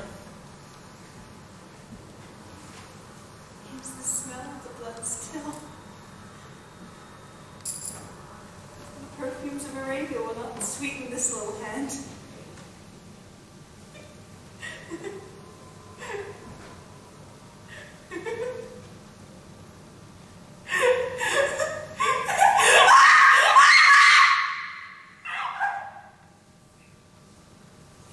Sighs there. Your heart is sorely charged. I would have a statue right in my bosom for the dignity of your whole body. Well. May God have you, sir. This disease is beyond my practice. Yet I have known those which have walked in their sleep and died holy in their beds. Wash your hands. Put on your nightgown. Look not so pale! Tell your name, Henry was buried. He cannot come out on this grave. Even so. Ed. I hear knocking at the gate. Come. Come, come! Give me your hand! What's done cannot be undone. To bed. To bed. Bed. Bed.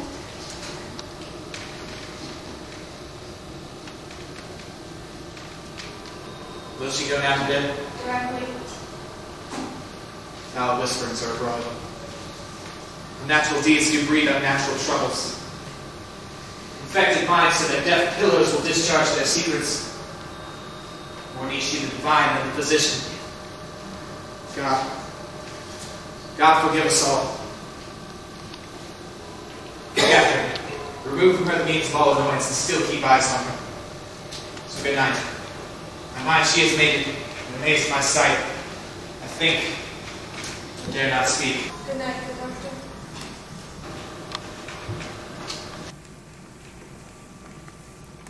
The English forces approach, led on by Malcolm, his uncle Seward, and the good Macduff. Revenge burns in them, for their cause, which with a bloody and mortified man, excite the grim alarm. Near Burnham Wood shall we well meet them. That way are they coming. Who knows if Donald may be with his brother? For certain, sir, he is not. I have filed of all gentry. There is Seward, son of many unlearned youth, who even now protest their first commandment. What is the tyrant? Craig Dunsany, he strongly fortifies. Some say he's mad. Others that lesser hate him do call it valiant fury. But for certain he cannot bevel his distempered cause within the velvet rule. Now does he feel his secret murders sticking to his hands. Now minutely revolts afraid his fate breach. Those he commands him only in command, nothing in love. Now does he feel his title hang loose about him, like a giant's robe upon a dwarfish thief. Who then shall blame his pestered senses to recoil and start, when all that is within him blames itself for being there? Well, march we on. To the obedience life is truly owed.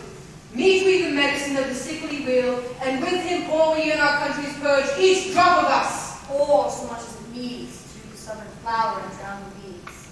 Make we our march towards Burnham! Bring me no more reports! Let them fly on!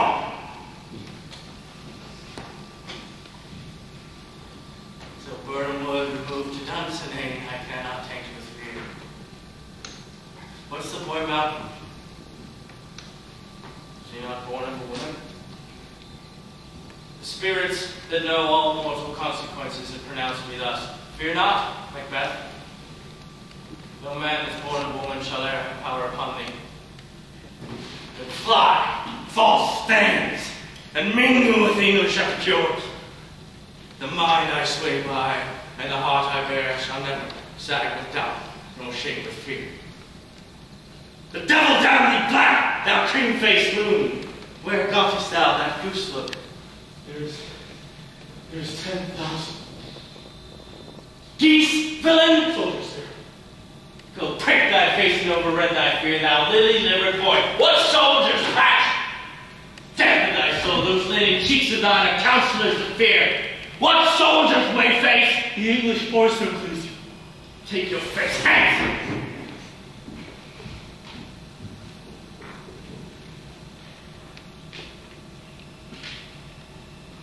Sergeant! I am sick at heart. When I be old, Satan, I say! This push will cheer me ever, or to seek me now. I have lived long enough.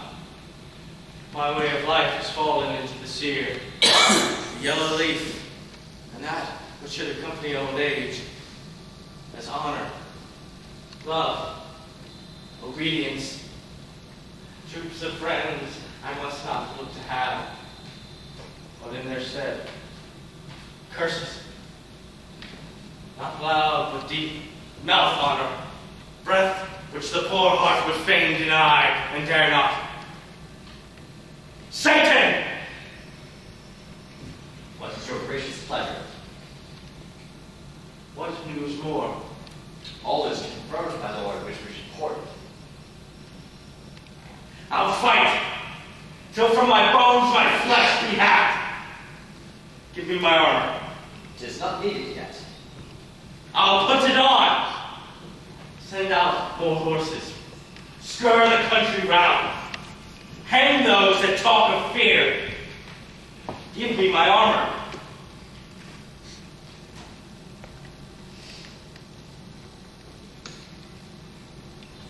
What does your patient, doctor? Not so sick, my lord, as she is troubled by thick-coming fancies that keep her from her rest. Cure her of that. Canst thou not minister to a mother's disease? Pluck from the memory a rooted sorrow, raise out the written troubles of the brain, and with some sweet, oblivious antidote, cleanse the stuffed bosom of that perilous stuff which weighs upon the heart. Therein the patient must minister to himself. Throw physic to the dog on none of it. Come, put on my armor. Doctor, the things fly for me. Come, sir, dispatch. If thou couldst, doctor, cast the water at my land, find your disease, and purge it to a sound and pristine health. Pull it off, I say. What rhubarb, senna, or what purgative drug would scour these English hanks? Hearest thou of them? Aye, sir. Your royal preparation makes us hear something. Bring it after me. I will not fear death in vain till Burnwood becomes a Dunsinane. Were I from Dunsinane away and clear, profit again should hardly draw me here.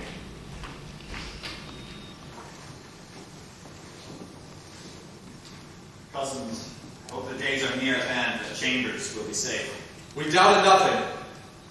What wood is this before us? The wood of Burnham. Let every soldier hew down a bough and bear it before him. Thereby shall we shadow the number of our host, and make discovery ere in report of us. It shall be done. We learn no other, but that the confident tyrant keeps still in Dunsinane, and will endure our setting down before it. 'Tis his main hope, for there is advantage to be gone, both more and less have given him a revolt, and none serveth him but constrained things, whose hearts are absent too. Let our just censures attend the true event, which will industrious soldiership. The time approaches that will make us know what we shall say we have and what we owe. Thoughts speculative their sure hopes relate, but certain issue strokes must arbitrate, towards which advance the war.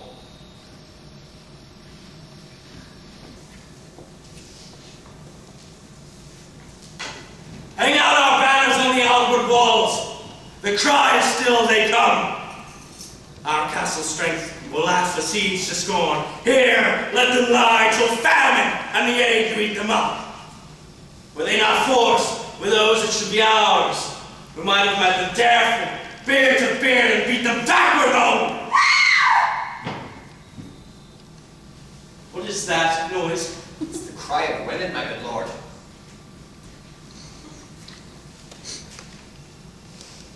The time has been at my senses, but of cruelty here in High Street. And my fellow fair, where did the dismal treatise rouse and stir as life were in it? I have supped full with horrors. Direness, familiar to my slaughterous thoughts, cannot once start me. Wherefore was that cry? The queen, my lord, is dead. She should have died hereafter.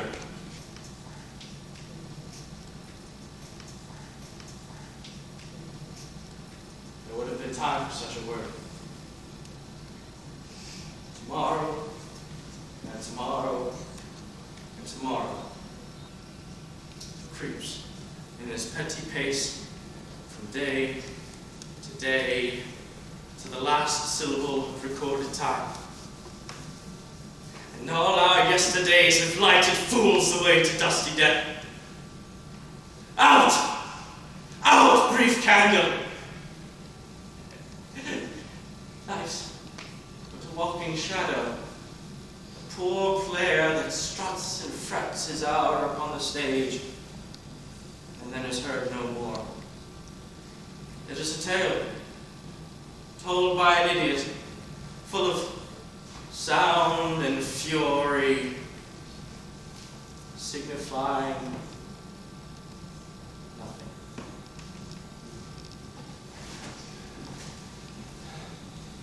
Thou comest to use thy tongue, thy story quickly. Gracious my lord, I should report that which I say I saw, but I know not how to do it. Well, say, sir.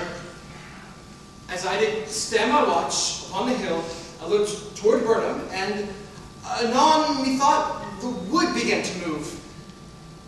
Liar and slave! Let me endure your wrath if it be not so. Within this 3 mile may you see it coming, I say, a moving grove. If thy speech be false, upon the next tree shalt thou cling alive, till famine have thee!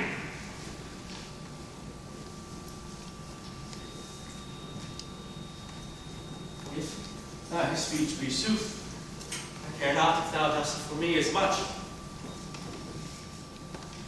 I pull in resolution and begin to doubt the equivocation of the theme that lies like truth. Fear not, till Burnham wood we come to Dunsinane.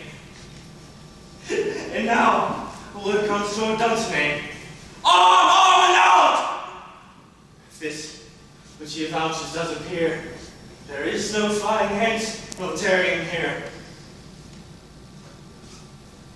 I begin to be weary of the sun, and wish the estate of the world were now undone. Ring the alarm bell! Blow wind, come wreck! At least we'll die with harness on our back!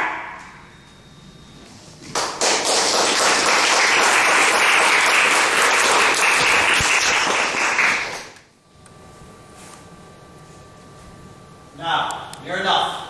Your leafy screens throw down and show like those you are. You, worthy uncle, shall with my cousin, your white noble son, lead our first battle. Worthy Macduff and we shall take upon us what else remains to do, according to our order. Fare you well. And do we find the tyrant's power tonight? Let us be beaten, if we cannot fight. Make our trumpet sound. Give them all breath. Those clamorous harbingers of blood and death.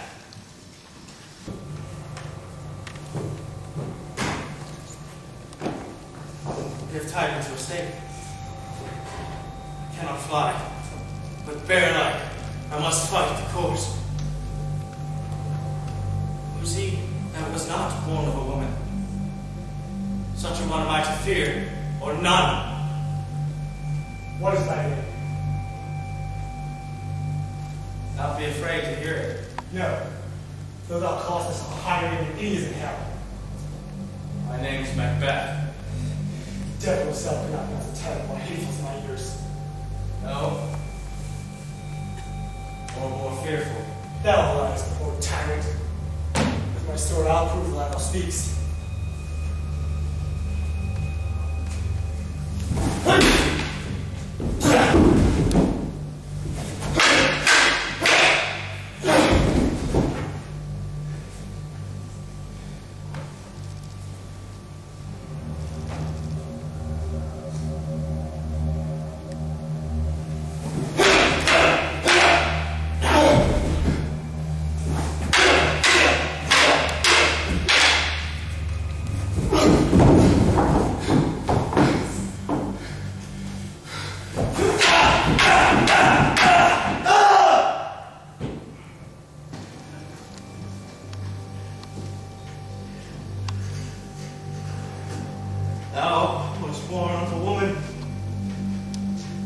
swords I smile at, weapons laughed to scorn, brandished by man that's of a woman born.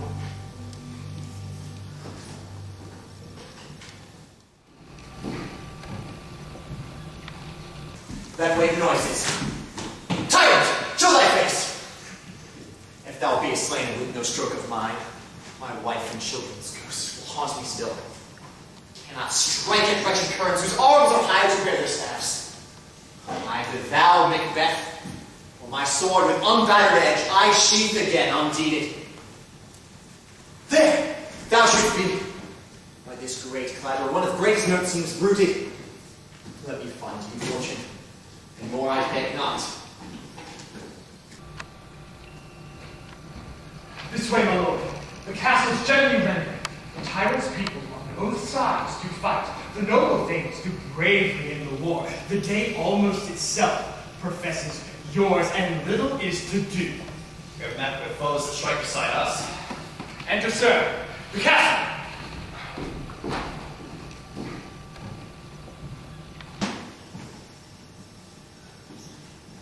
Why should I play the Roman fool and die on mine own sword? Whilst I see lives, the actions do better upon them. Turn, hellhound. Turn! Of all men else, I have avoided thee. But cast thee back. My soul is too much charged with blood of thine already. I have no words. My voice is in my sword. Bloody villain, then terms can give thee out. Thou losest labor. As easy mayest thou the entrenched air with thy keen sword impress as make me blame.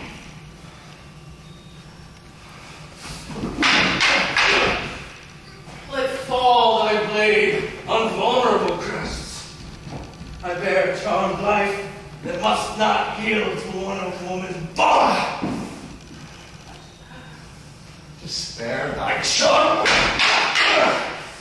And let the angel, whom thou still hast served, tell thee, Macduff was from his mother's womb unkindly ripped. Cursed be that tongue that tells me so, for it hath cowed my better part of man. And be these juggling fiends no more believed, that boast with us in a dumb sense, and keep the word of promise to our ear, but break it to our hope. I will not fight with thee.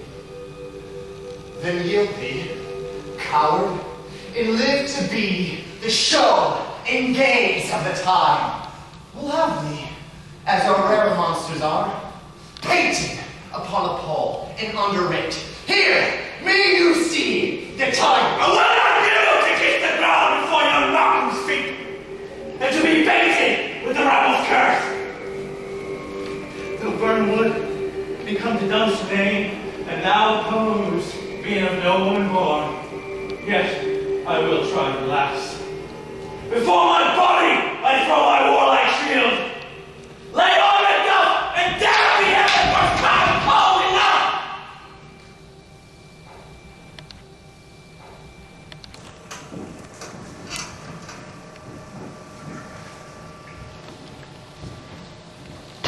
Wouldn't the friends we miss have safe arrived?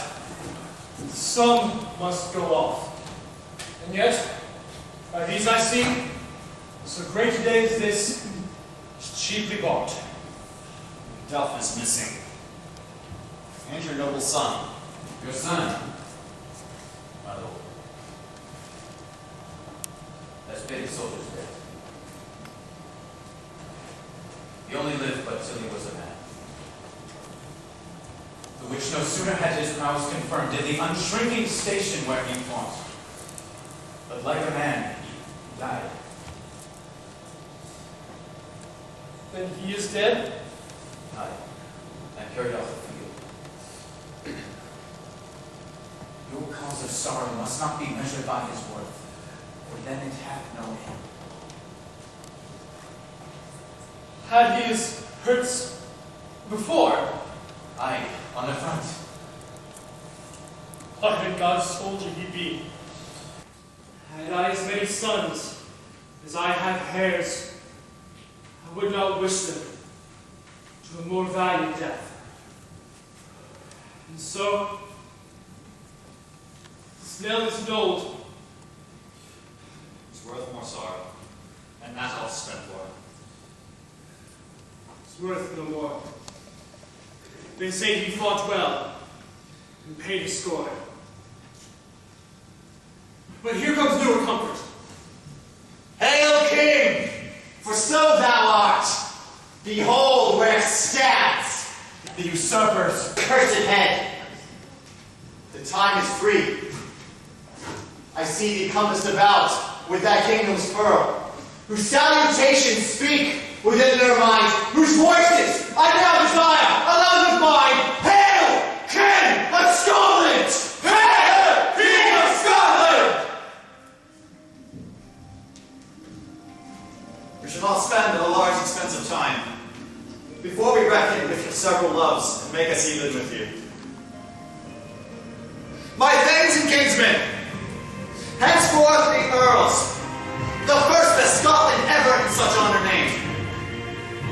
And what's more to do, we shall be planning merely with the time, as calling home our exiled friends abroad, who fled the snares of watchful tyranny, producing forth the cruel ministers of this dead butcher and his fiend-like queen, who has to stop by self and violent hands to rob her life.